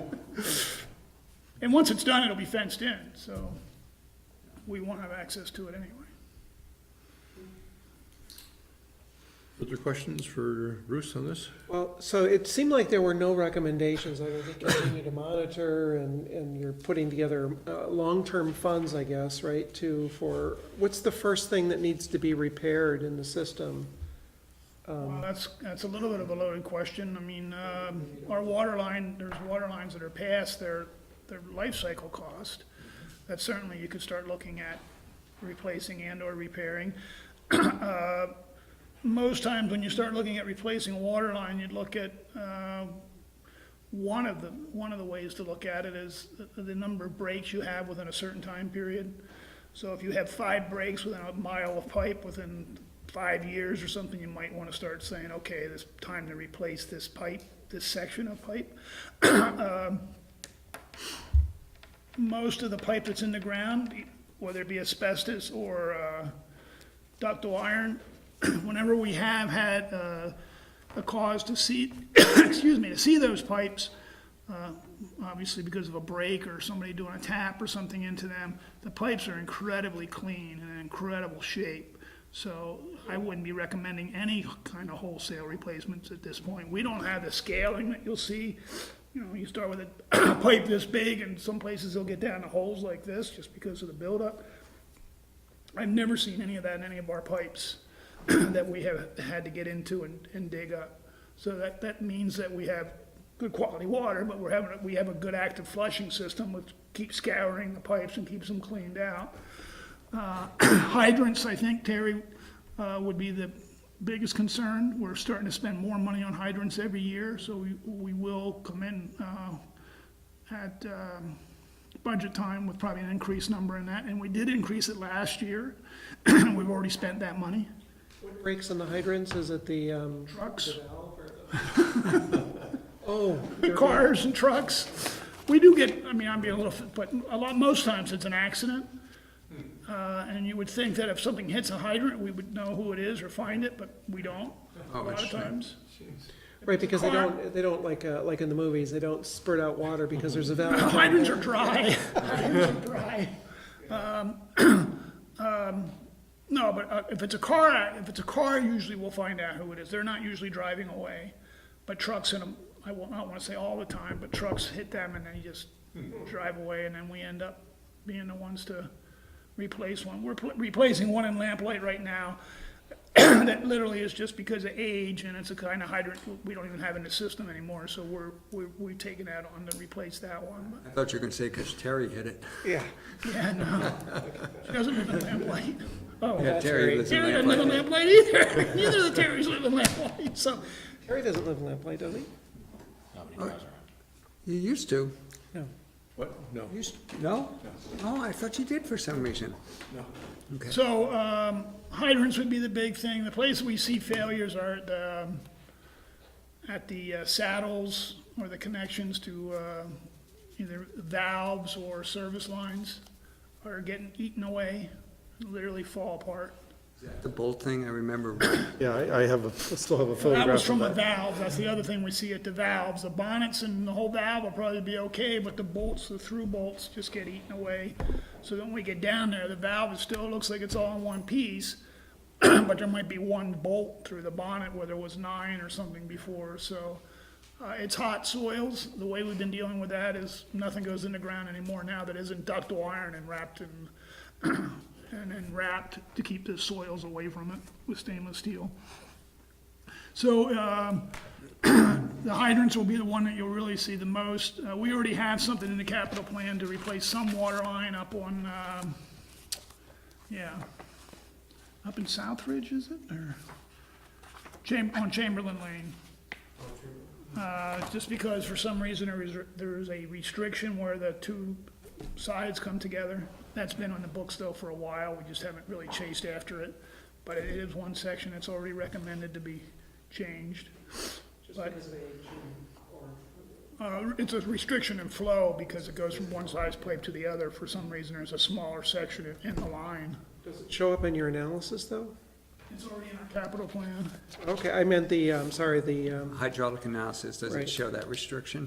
I'm not, I Yeah. don't have that answer Okay. off the top of my head. It'd be kind of interesting to find out. I'll look it up and let you know for sure, but, I'm guessing they entered it. it's not really one of the places that came out, though. The only place that we had any really hydraulic restrictions were at the end of that line where I told you about before. And that's a place where we can, have to think and talk about whether we want to invest money down at that end for the little bit of Fire protection service. benefits. The only way to do it is a booster pump station, loop the system, which is no way to do down there really, or increase the size of the line farther down. so how do you take care of, there's stuff below that, right, that is still in Williston? Right, but Below it's not Sunrise? served by water. Oh, it's not in the Champlain Water District. on Town Water District. On- Yeah. oh, town- It's outside the town system. It well- stops. Wells and, My house is the last house on Governor Chittenden Road, for instance, that is served by town water. Everybody else is on a well. okay. And the only place we have plastic line is going up Oak Hill Road. That system somehow ended up having some plastic line in it, because we don't allow plastic either. Plastic's hard to trace if you have a problem. There are 3 private systems in town. Golf Links has its own pump station, over Lakeview and, I'm sorry? Williston Woods? No, over Lakeview and Highlands Drive, they actually have quite a pump station. It's up by our big tank off of Route 2A. That's a whole private system. Rick's right, I don't consider that so much a private system, but Williston Woods is, any private road. I'm talking about places that are actually have licenses. Do they have separate sources of water? And the third one is Porterwood, but we don't supply water to Porterwood. They have their own We have a well. well. So. The comment or question, it's not really a question, it's more of a comment. I did not realize that the pump stations and all the tanks are owned by Champlain Water District, and which is a great thing, because they would be our biggest assets, our biggest financial concern, in terms of, having to have those items in the capital budget for eventual replacement. So we're very fortunate that way. That was a good thing to learn. I think you went through all the items that we're gonna have to deal with in the future. It'd be nice to kind of see a short summary of what comes out of this in terms of the hydrants, those two, I'm gonna say, those 2 areas that have dead ends have, I'm gonna say, moderate to light issues with fire flow. What, There was a summary memo, but I guess that's what I tried to do already. yeah, well, I meant it sort of in writing, to put in my file.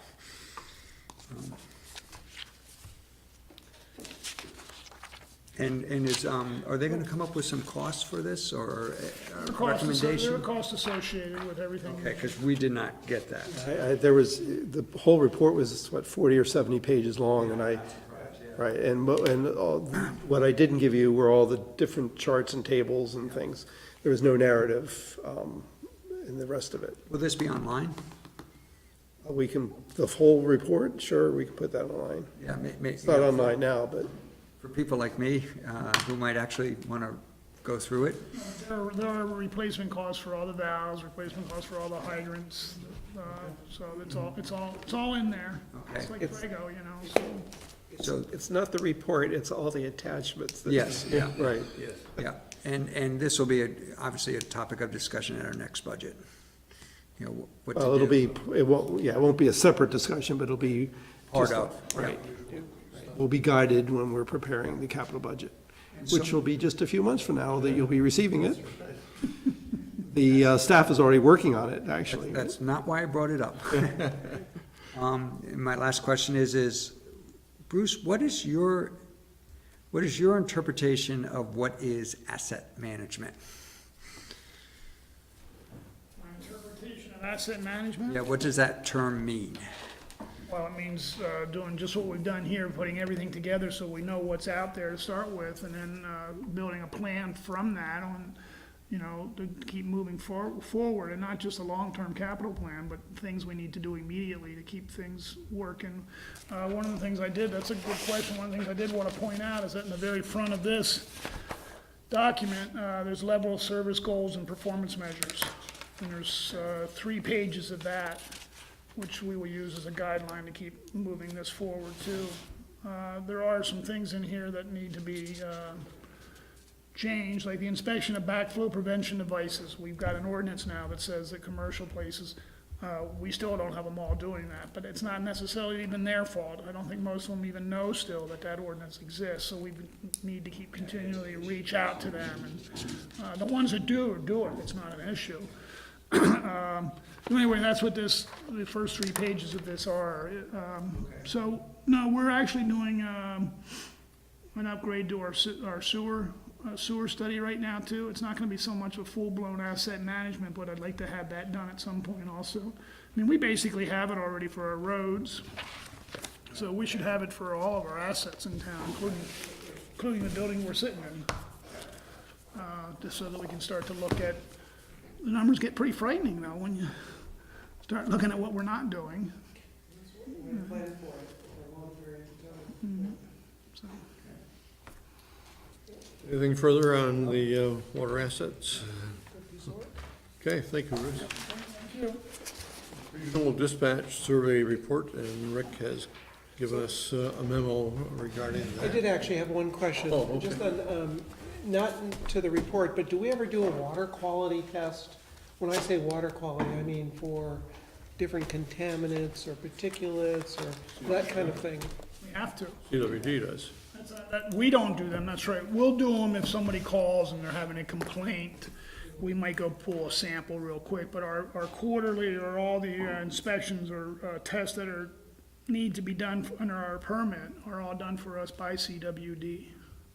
Including, That data is somewhere, and it's just because, all over the nation, because of the things that happen in Flint, Michigan, and, people are Bennington. questioning, yes. well, it's just as an example, CSWD, I don't know what frequency, but they come here to the town hall, run the tap in the bathroom, and take a sample from that Now, there are periodically. different locations throughout town that they have to go around and take samples from. It's a huge matrix of analysis and timing that they have to do. It's, They put out a yearly report. yep, and they put out a, yep. The quality of the Yep. water as well.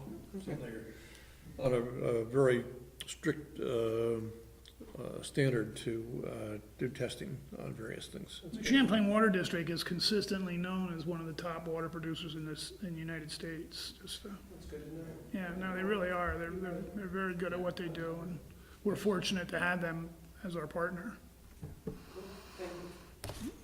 All right, let's progress then to regional dispatch survey report and Rick's memo to us with questions that we had for him from last week.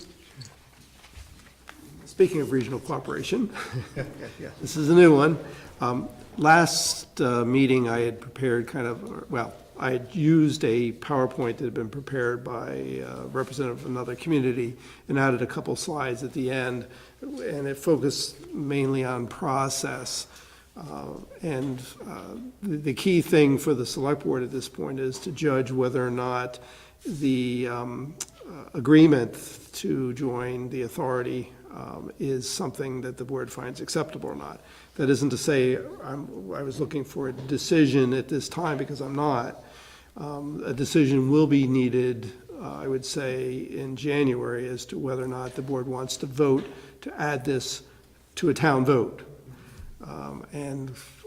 So, that's a decision you'll have to make. So this meeting, I thought I might focus just on the agreement itself.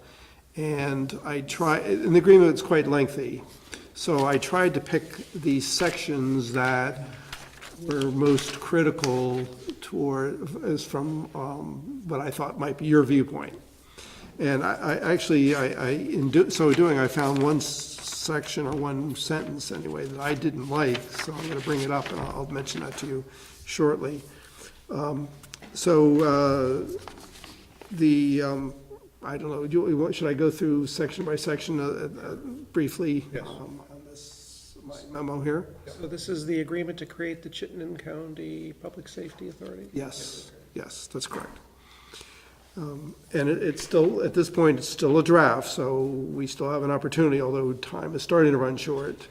And because we hope to finalize it before the end of this month, because it's got to go through other reviews, including, I think, the state's attorney's office or something, some office, Attorney General's office, maybe. It wouldn't be state attorney. So Attorney General's office has to look at it, make sure it's consistent with state law. So anyway, the first section that's of importance, I would think, is the duration. And this authority, once formed, would exist in perpetuity unless dissolved by the members. And much of what is in this agreement is actually kind of spelled out in the state statute, and I gave the citation here as it relates to the duration. The powers of the authority, again, are pretty much specified by state statute. It includes the normal authorities that a municipality would have for the most part, including the ability to borrow money and carry indebtedness. And that's an important part because that was raised as a question by, I guess it was Jeff, but also Teresa had some questions on that as well. The Board of Directors, according to the agreement, would vote on various policy issues, and as it's structured, most votes would be a one vote per municipality. In other words, there's not, for most issues, there is not any weighted voting. Some discussion of doing weighting, right?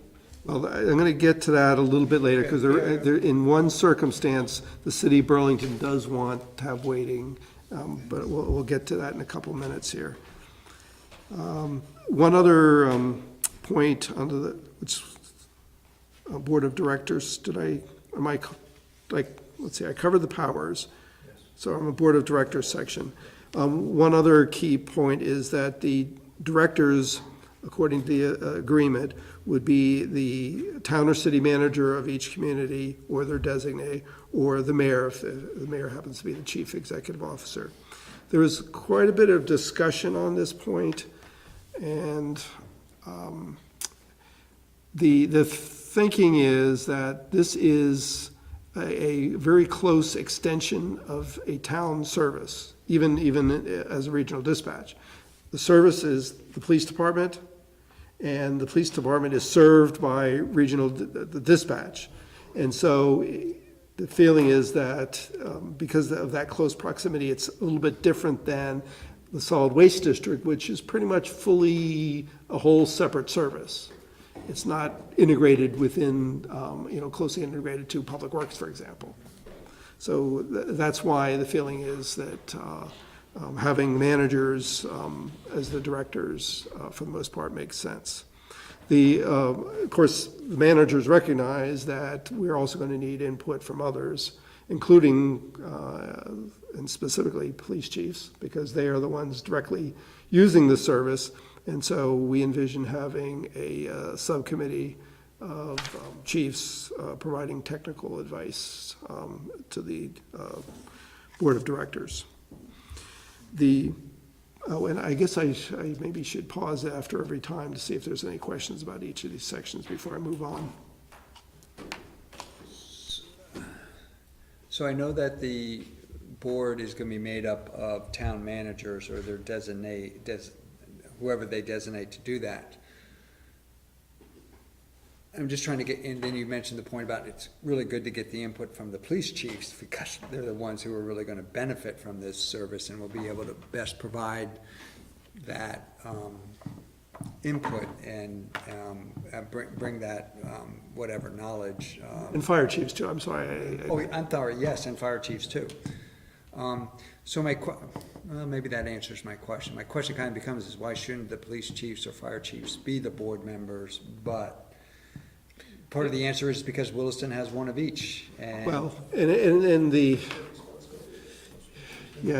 need a little bit broader perspective on the organization than just the parochial interest of either the fire or police, because there's the broader interest of the town involved too. Taxpayer.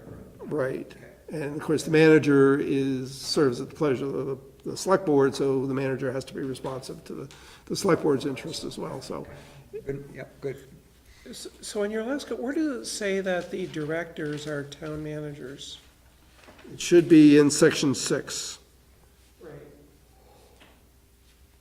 I don't have the full agreement right in front of me, but I can pull it up.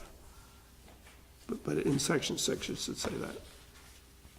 because that's where I put, in a lot of these cases, I cut and pasted the actual language. I don't know if this is one of them, but, It says each director shall be the chief executive officer of the member or his or her designee. I think that language is being changed to read town managers, city. Okay, because, so the version we have might not say that. Yeah, but the concept's the same. I think the later version was changed to make it, You would be the chief executive Yes. officer for Williston if that happened to be the term that stayed there, okay?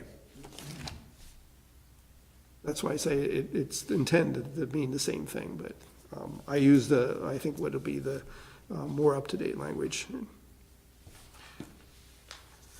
All right, under budget and appropriation, an assessment process, it's, for those of the board members that are familiar with the process followed by the Chittenden Solid Waste District, this is kind of similar. There isn't a whole lot of difference in that. But here's where we get to the weighted vote issue. What, I'm sorry, what section did you jump to? The end of 4. It's section 16, budget appropriation assessment. Okay, you're right. 4 on your memo. So on this section, and this one does not show up in your version, in fact, it didn't show up in my latest version either, because it came up at our last survey committee meeting. And that is Burlington's interest in having a weighted vote in a very limited circumstance. And I don't exactly have the wording of this, because again, this is just talked in concept, but the concept was that if the proposed budget for the upcoming fiscal year, the one that we're budgeting for, exceeds a certain percentage, and I'm not sure what the percentage is, it's like 1.5%, 2%, somewhere in that range. If it exceeds the cost of living by that percentage, then voting of the directors would be, wait a minute, actually voting by the legislative bodies would be weighted based on number of calls for service they are billed for.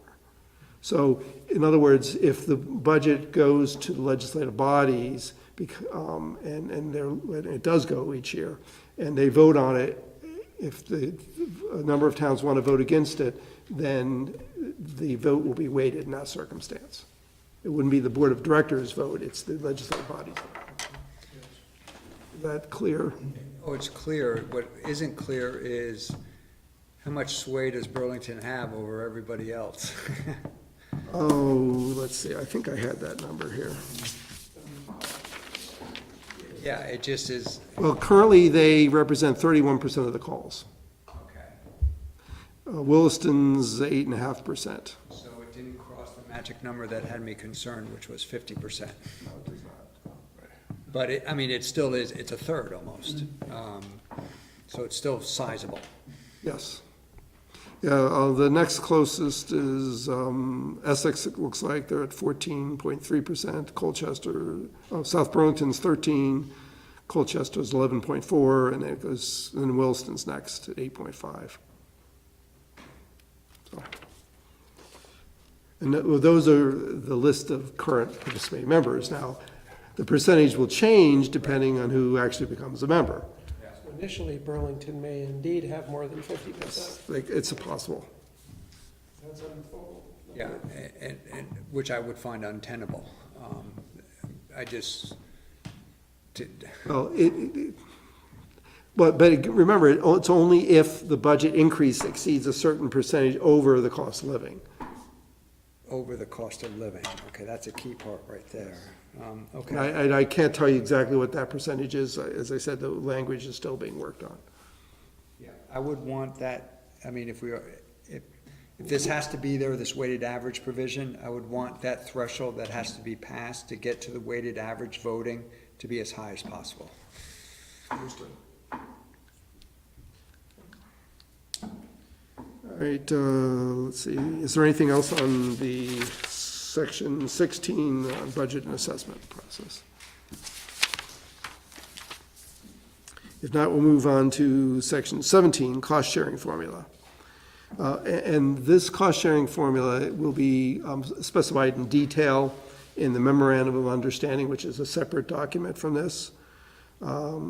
The plans are right now to base it on the calls for service and no other factor at this point. Some of the factors that had been talked about included grand list value, which I was definitely opposed to, population, which I think is maybe a more reasonable approach, but calls for service certainly makes sense as well.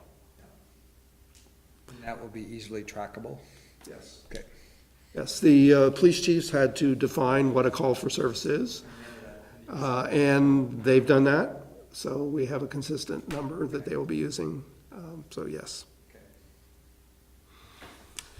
Let's see, I don't think I have anything else on that. Any other questions on section 17? If not, section 20, the assessment, just a note on that, the cost of debt service or of payments under the long-term contract are included as part of the assessment.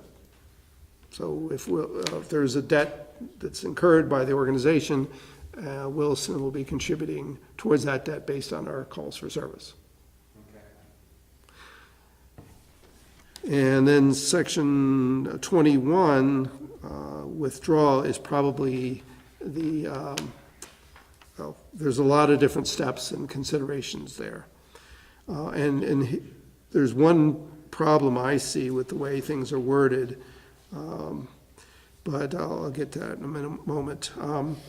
So if the town votes to join in March, let's say, and actually it's a vote to form the authority, it's not even necessarily a vote to join, but it's a vote to form the authority, and Williston would be a member of the authority, but we're not actually paying for any service or receiving any service until we sign the memorandum of understanding. And we have 3 years from the point that we vote to form the authority to actually decide whether or not we want to become a paying member. And in order for the authority to form, I believe somewhere in here it says that 3 or more members have to vote to form the authority. And the consultant has said that in order for this to work, Burlington and at least one other community needs to be involved. So Burlington is key to the success of this organization. So could I ask that in the negative? Is the consultant saying that all the other communities, with the exception of Burlington, would not be sufficient for this to run on its own? Well, I think that's an oversimplification. It's certainly much more difficult because Burlington has so many calls. It just makes it much more efficient region-wide. And Burlington's certainly on board with wanting to get this formed. I just wanted to make sure I understood. But it's possible Burlington says, no, we don't want to be part of this at some point in time. And then it is going to be stretch. I think the authority is then definitely going to be looking to gather as many calls for service from other communities, wherever they can, to be part of this. Okay. And to a certain extent, if Shelburne becomes a member, for example, they are providing calls for service already for a number of municipalities outside of Chittenden County. The town of Essex also is providing calls for service beyond just the town of Essex, mainly for fire departments outside of, well, I think they're maybe in Chittenden County, but they're smaller communities. So it's not necessarily fair to say that if Burlington doesn't join, the whole thing falls apart. It makes it that much more difficult to make it economically viable. Okay. So on the withdrawal, there's a whole set of steps. If let's say we become a member and after so many years we decide we want to get out, we can vote just like we can with the Winooski Valley Park District. But just as we're planning to do with the Winooski Valley Park District, the first full year following the vote to withdraw, we're still a member. We're still paying. And that's exactly what we've suggested to do if we have a vote to withdraw from the Winooski Valley Park District. I don't think in that case we weren't required to do that. It's just the fair and right thing to do. And according to the charter for this, the agreement, we'd be required to do that for this organization. Any debts that are incurred during the time we're a member of the authority, at some point we want to withdraw, we'd be responsible for our portion of that debt. So pulling out does not relieve our responsibility for that debt. Any, 20-year bond, we're responsible for paying in that bond for 20 years. either that or we could negotiate a lump sum payment, but yes, we're responsible for that. Even if somebody fills our position in that and takes advantage of those services, According to this agreement, we're responsible does for that it. make sense for us, though? Well, I guess you'd have to evaluate that at the time you're hoping to withdraw. Not that we would ever, I'm just, Right, I understand. But no, it's a good question. It's, the other problem, from the authority standpoint, they need to rely on that money for paying down the debt. And, you know, if they get seems like if somebody were to fill the position, that could be moved to the new, whoever filled that hole. you know, you raise an interesting question. I'm gonna ask, if you do have new members coming in, how does that affect the distribution of debt? Share that cost. And it seems like it should also affect the debt of people that have left. Of course, the other point is true, perhaps, if others leave, well, I guess they'd be still responsible for the debt, so that wouldn't be a factor. It's Okay. kind of like leasing an apartment and breaking the lease and being told you're responsible for the next 6 months of rent, unless they find somebody. If they find somebody, then, you know, you're no longer Gotta responsible. mitigate your damages. Yeah, no, kind of the same thing, yeah. It's a good question. This exact language must also be in our,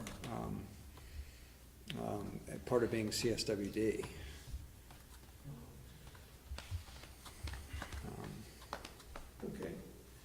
Okay.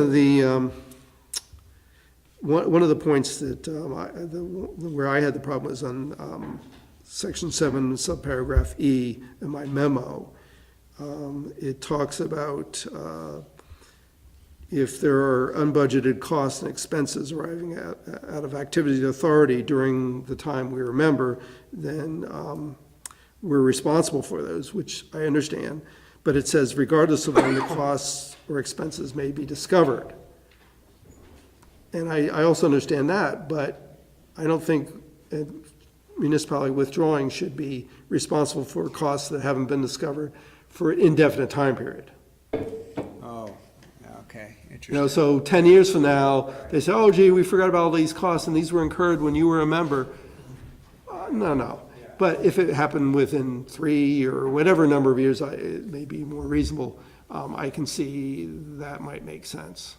So that's a point I'm gonna raise.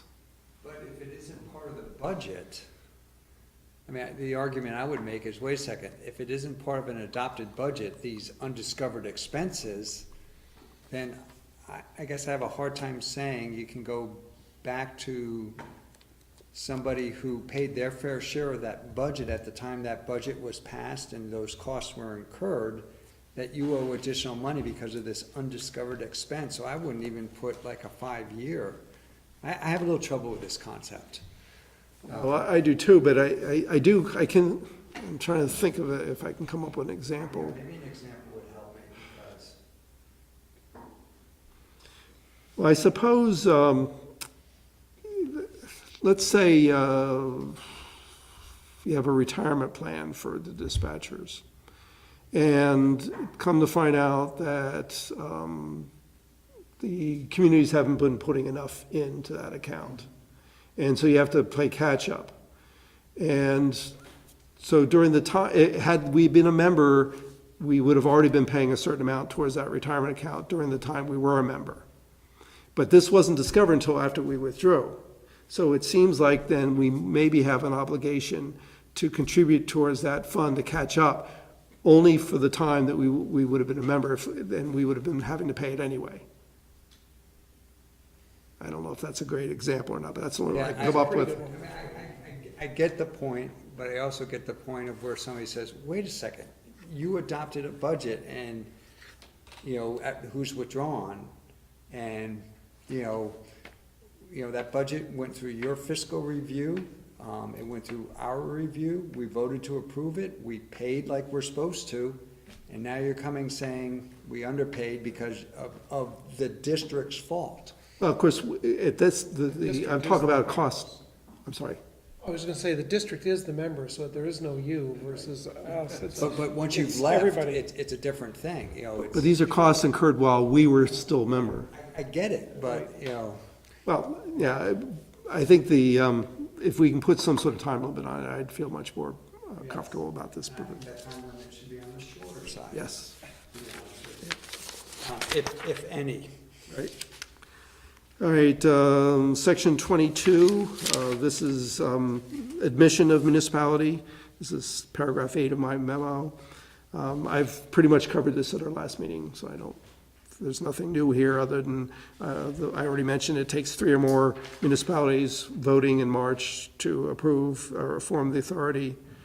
There is one other point in here. If a municipality does not initially vote to participate, let's say we either vote it down in March or we don't have the vote at all, then we would have to essentially ask the members of the authority if we can become a member. And it takes a 2/3 vote of the member legislative bodies to allow us to become a member.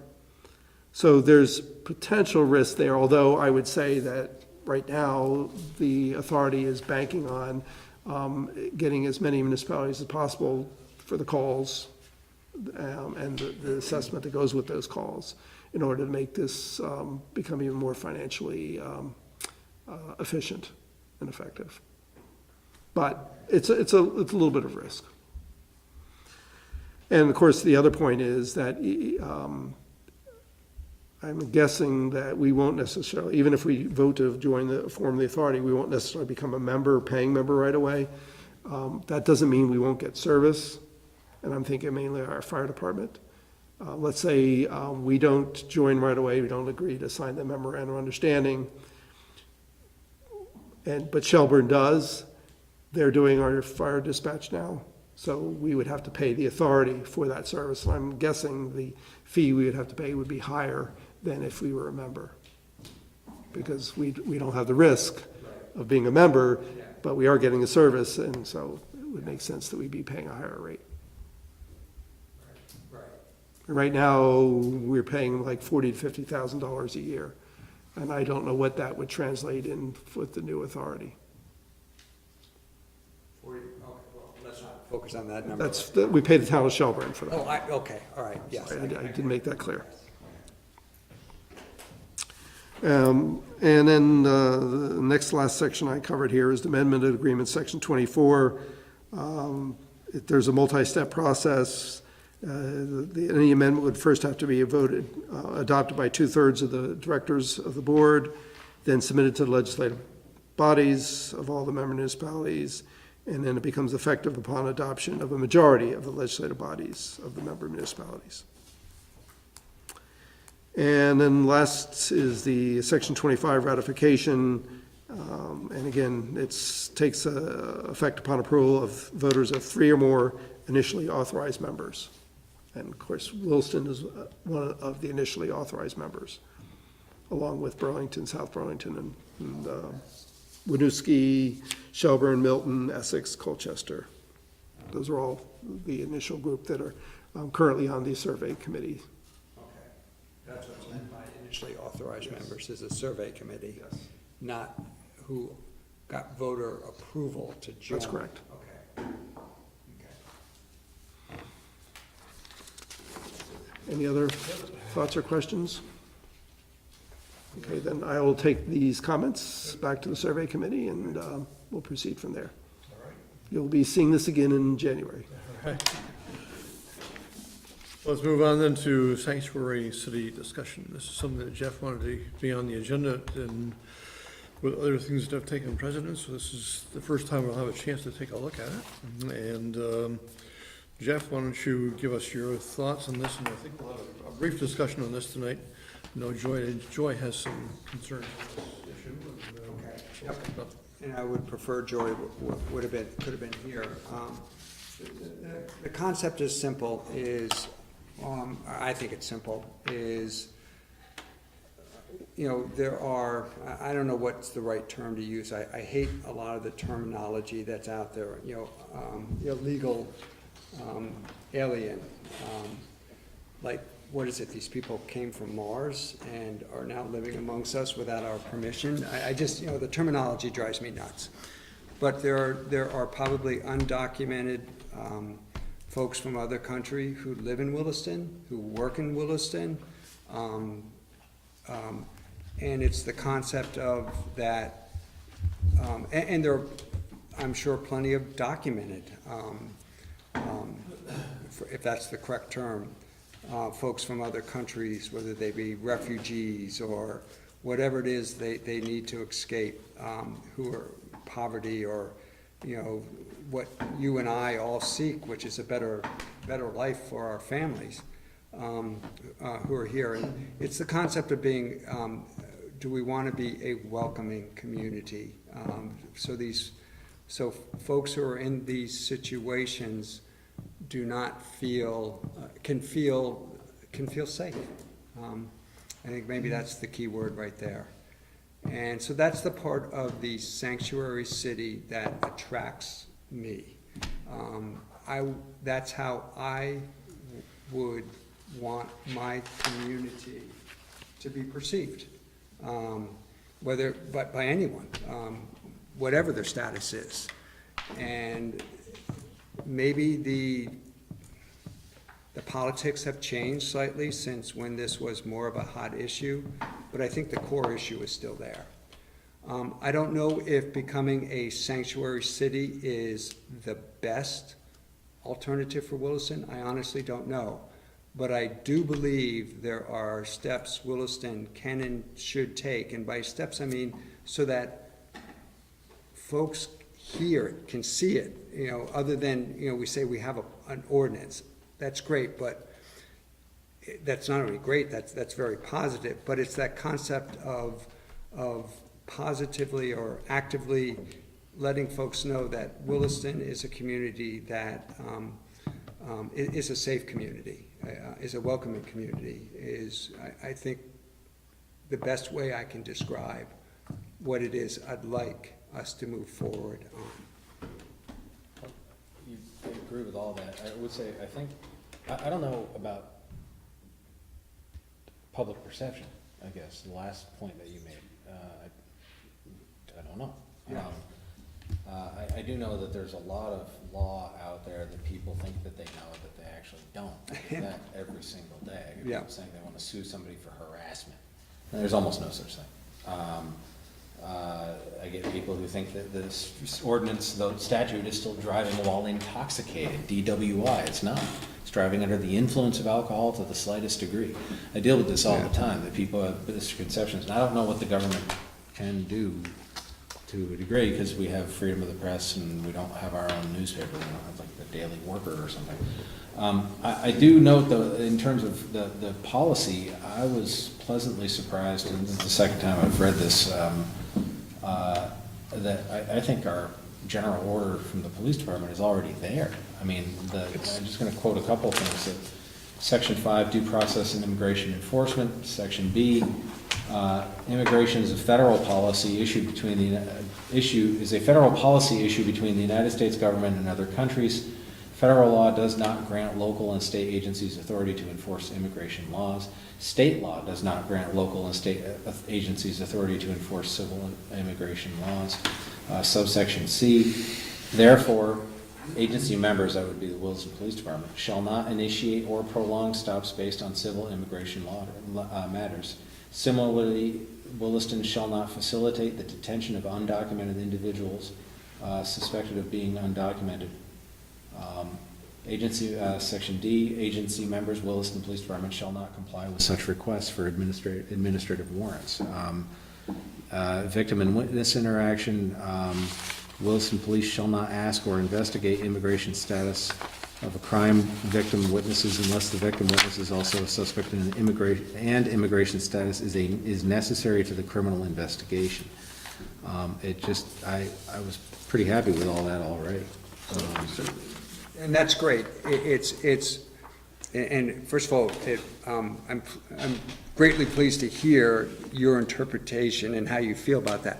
But the concept of the sanctuary city is also a little bit different, or at least what I'm trying to achieve. It's, okay, so there is an ordinance on the book. That's a very good, I don't know if it's an ordinance or a policy on the books, that's very good. But how do we make that known? How would somebody know that about Williston? It's more along those lines. How do we, well, the question I guess I'm asking is, do we want to promote this, this concept of Williston being a welcoming and safe community? Well, just the last thing I'd say on this is that the thing that I do get concerned about whenever we talk about these issues is that I think one of the things that Williston town government and the select board does well is the nuts and bolts, whether we do it well or not. I think we try to do it well.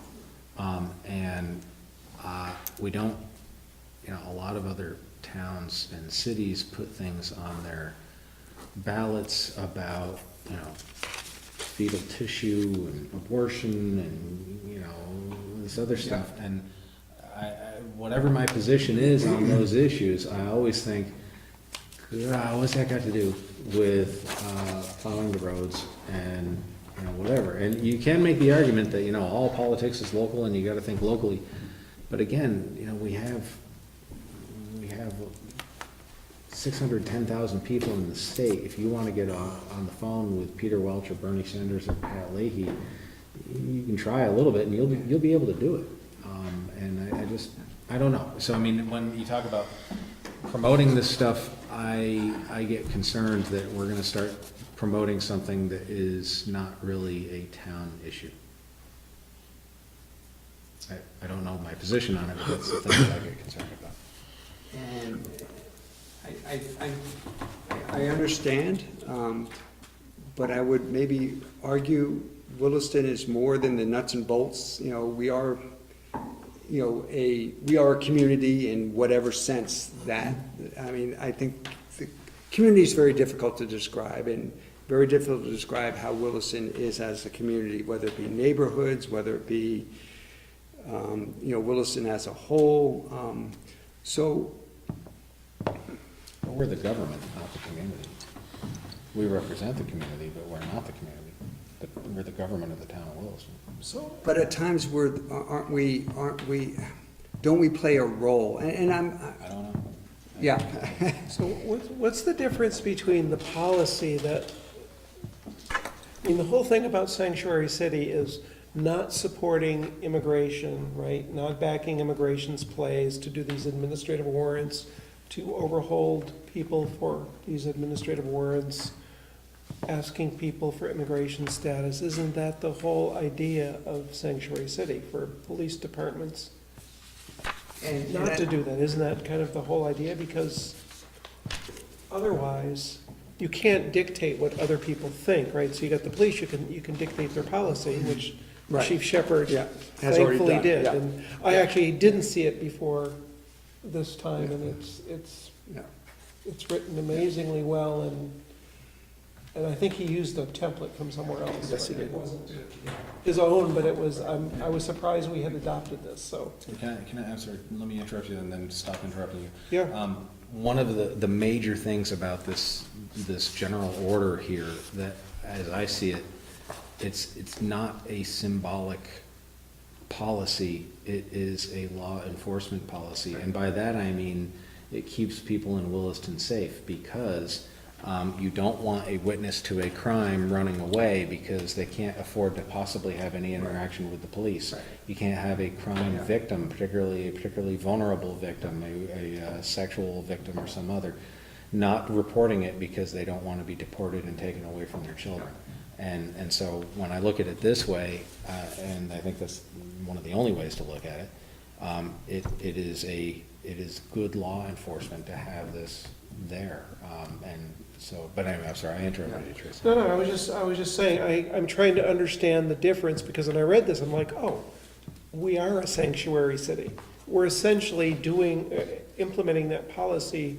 What does advertising I think what you're saying is, we need to go out and politically advertise, because to me, the sanctuary city is almost today like a political statement against the reigning And I want to be careful, leader. That seems I what want to be that's, careful here that because we've got the groundwork. a political statement against the current administration is, I mean, I see, in a sense, where a lot of people see value in that. That's a little bit where that crosses the line for me a little bit about, that becomes very dangerous for a select board, maybe to start doing. This is hopefully independent of the current administration. It's more, I mean, for instance, I realize this wasn't the Williston Selectboard per se, but I think we did endorse the wing concept. Remember when we did Williston into the next generation? In fact, we might have even provided some money to help that happen.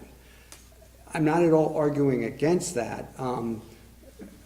There were probably some cost, and maybe my point. That was a community conversation that was being fostered, though. Right, but it's more my point, it's more along those lines that I'm thinking the select board's participation or promotion, for lack of better words, would be. It's and less so on the political statement side. But what are we promoting? The concept of welcoming and safety. How would we promote it? I don't have a good answer for that. Yeah. I guess that's kind of the point, because it seems like we've done what I thought was, or think of as sanctuary cities, right? Cities where you're not going to be persecuted based on just being an immigrant. Because immigrants as well as Yeah. illegal immigrants are the ones that are being Yeah. targeted. So we and- don't do that here. Right, and the police, probably piece of it is a big piece of it, but, probably between, the 7 of us, 8 of us in the room now, and maybe a bunch of lawyers who have had to deal with this, and the police department itself, there's probably very few people in Williston who know about this. It's true about a huge amount of them. What's that? It's true about a huge amount of. what the town Absolutely, does. right, yes, that's true, that's not the only Most thing. people folks- think we control Route 2. Right, yes. It's Williston Road. Yeah, or, yeah.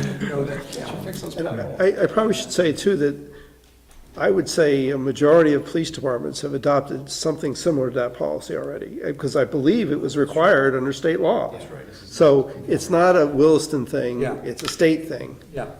Oh. So in general, Vermont Is, yeah, welcoming and yeah, a safe place to be, yeah. in general. I actually didn't know that either, that, Did any municipalities not do this, do you know? I don't know. Yeah. so it's not like we're an island that we need to promote and come to Williston. No, I don't think an island concept. Burlington, or, Yeah. because that's not, it's Yeah. generally accepted. But it's also, it's kind of like, to me, it's the philosophy of the town. It's, what does the town believe in? And the answer is, I mean, I'm being facetious right now, but I suspect there's some communities where they would be, somewhere, some municipalities somewhere, where they'd be happy to say, no. We think, quote-unquote, illegal immigrants should be, our police department should be seeking them out and finding them and taking the next step to have them deported. I don't doubt there are municipalities I want folks to really, I would like it if folks felt Williston was the exact opposite of that. But I don't know what we can do to do that. Yeah, I truly am, I'm not sure what we should do either. And frankly, that's another, I'm not completely sure it's what we should do. Because. And that's probably the more better question, yeah. Because, yeah, I mean, one of, we can dance around it, but it is this issue is only on the table because of changes that have happened in the United States since January 2017.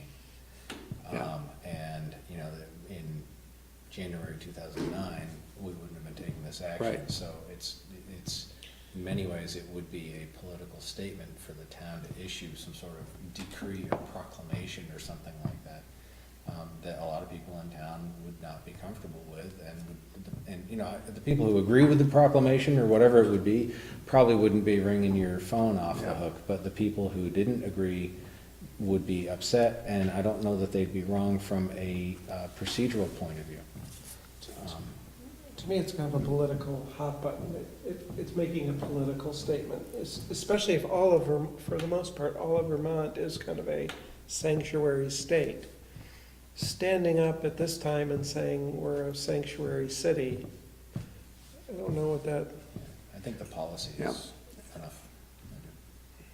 Yeah, obviously, I'm offering a slightly different opinion there. I would like us to see us to be more proactive. Not proactive in terms of we need to do another ordinance but just proactive in terms of the message and getting the message out there. Rick, can I ask, when this was done, is there anything on Williston's homepage that says or implies this policy? You'd have to kind of go into the bowels of, you know. Not on our homepage, I'd have to check with the police department's page to see if they have anything. Should have. This has not come to the select board either, did it? No, no general orders do from, in I wasn't suggesting it should. fact, they don't come to me either. Yeah, it wasn't until you sent it that I was even aware of it. The chief did talk to me about it, though, and what he told me was that a model form had been developed by, I forget which group. I know it, the Vermont Training Council. Yes. And the Criminal Justice Training, or whatever the full name of it is. And so he pretty much took that and adopted it with very little revision. Some communities have, adopted it with more revisions, but as long as the essence is there, and the essence is what the state law requires. But we've done more than that. We've pretty much adopted with very little change.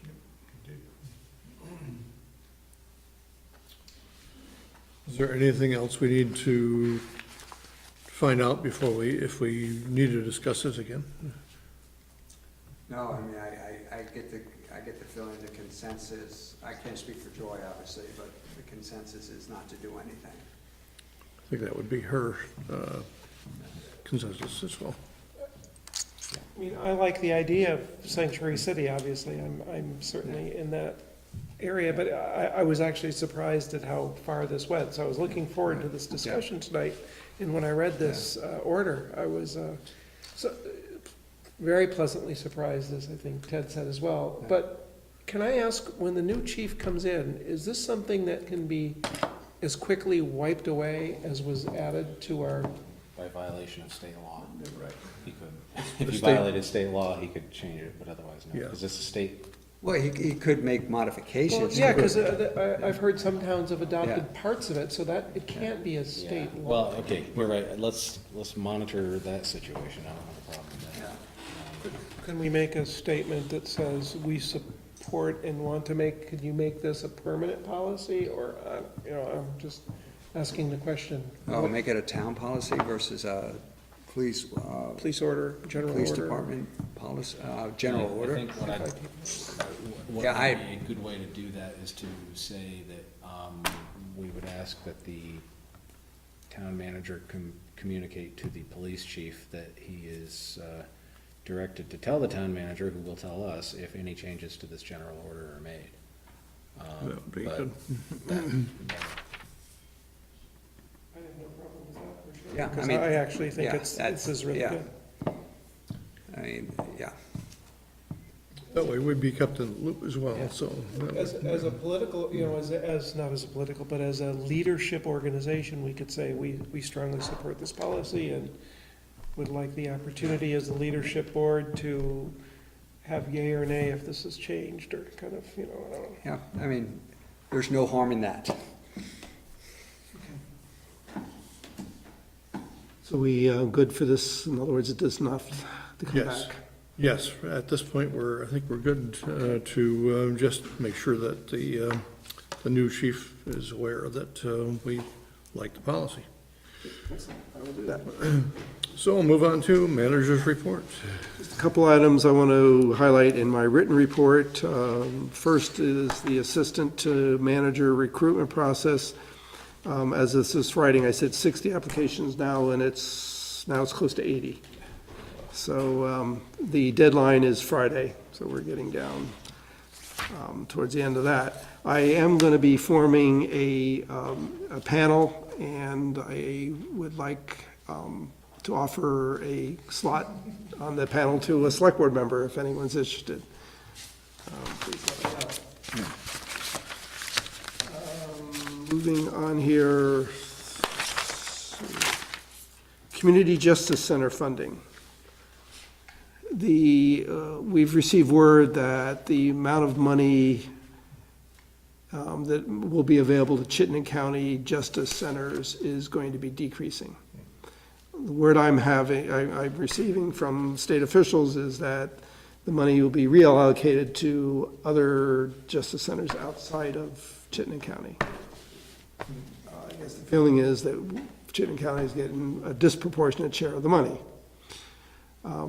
Unfortunately, it's going to have a potentially negative impact on the various justice centers that are in Chittenden County. And Williston is one of the, in terms of the results, it's one of the best in the state.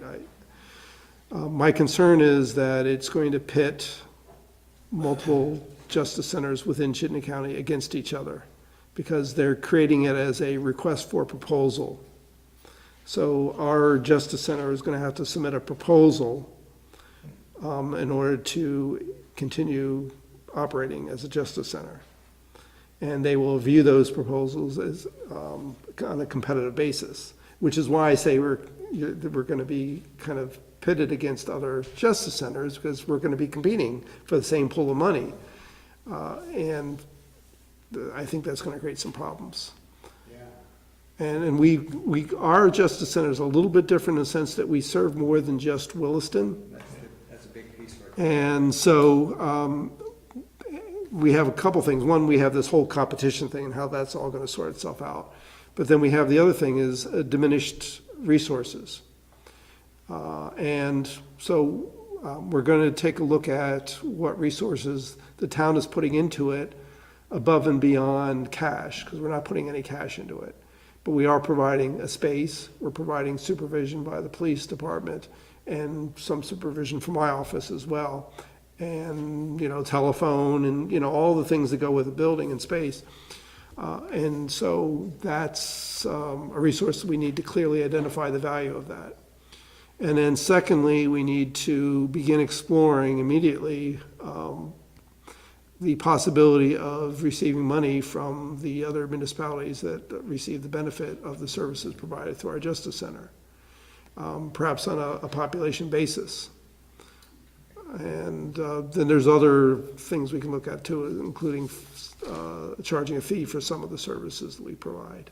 So we're looking at all these things, and we'll be talking about it during the budget process, but wanted to let you know that this is something that's going to be coming up. And they were trying to get all this done, they being the state, and have it in place for the start of next fiscal year, July 1st. And I said, well, that's not going to work very well, because we're doing the budgets now for next fiscal year, and we won't know until January, February, whether we get the money and how much we get, and that'll be too late for us to do anything. So I suggested if they could kind of get the process started now, but work it in so that we have a little more advance warning, like maybe fiscal year 2019, it might work better for us. What's the budget shortfall going to be? We have no idea. That's part of the problem. What is the budget for the Justice Center, I do not know off the top of my head. Magnitude? Well, let's say we have one full-time employee and one part-time, so let's say 100,000, you know. But that doesn't include the in-kind services the town's providing. You know, because, you know, it's been there, and essentially it's been treated as our contribution towards the grant, because there is a local contribution required. That's been our contribution, but it's never been clearly defined, and it probably should have, but we will be defining it by necessity now, because we need to know what the entire cost of the program is. So if we're going to other municipalities asking for contributions, they're gonna need to know what that will be. But we also need to know what the shortfall is, because we're not gonna be asking for the entire amount, we're just gonna be asking for the shortfall in revenue from what we're losing from the state. So it puts us in a very awkward position on that count as well. I think this comes from the Department of Corrections, Yes. the money? Yeah, okay. I think I'll make an inquiry from the commissioner as to what's going on with this, since my committee deals with corrections. So, All right, and the final note is a couple of our firefighters went down to the Houston area to help out with the some of the emergency response activities. I haven't had a status report since I wrote this report. My understanding is they drove down, and I don't know why, and it wasn't just, there were representatives from other communities as well, drove down as a group, and presumably they have to drive back. So I haven't got a recent report on this. This is the first time we've sent members as part of this organized group.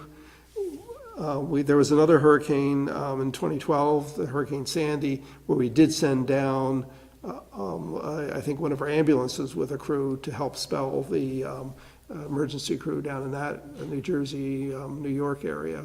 That was not part of an organized group. That was more of a less organized group, shall we say, that went down to provide support. So there's, we've done this in the past, and I think it's a good thing to do. And I know when we had Hurricane Irene, other states helped out, not Williston, because we didn't have any problems here, but, so it's a good thing to do if you have the resources to offer the help. So that's all I had for this evening. thank you, Rick. Is there any other business that we need to talk about tonight? If not, then we are adjourned. Thank you for staying for the meeting.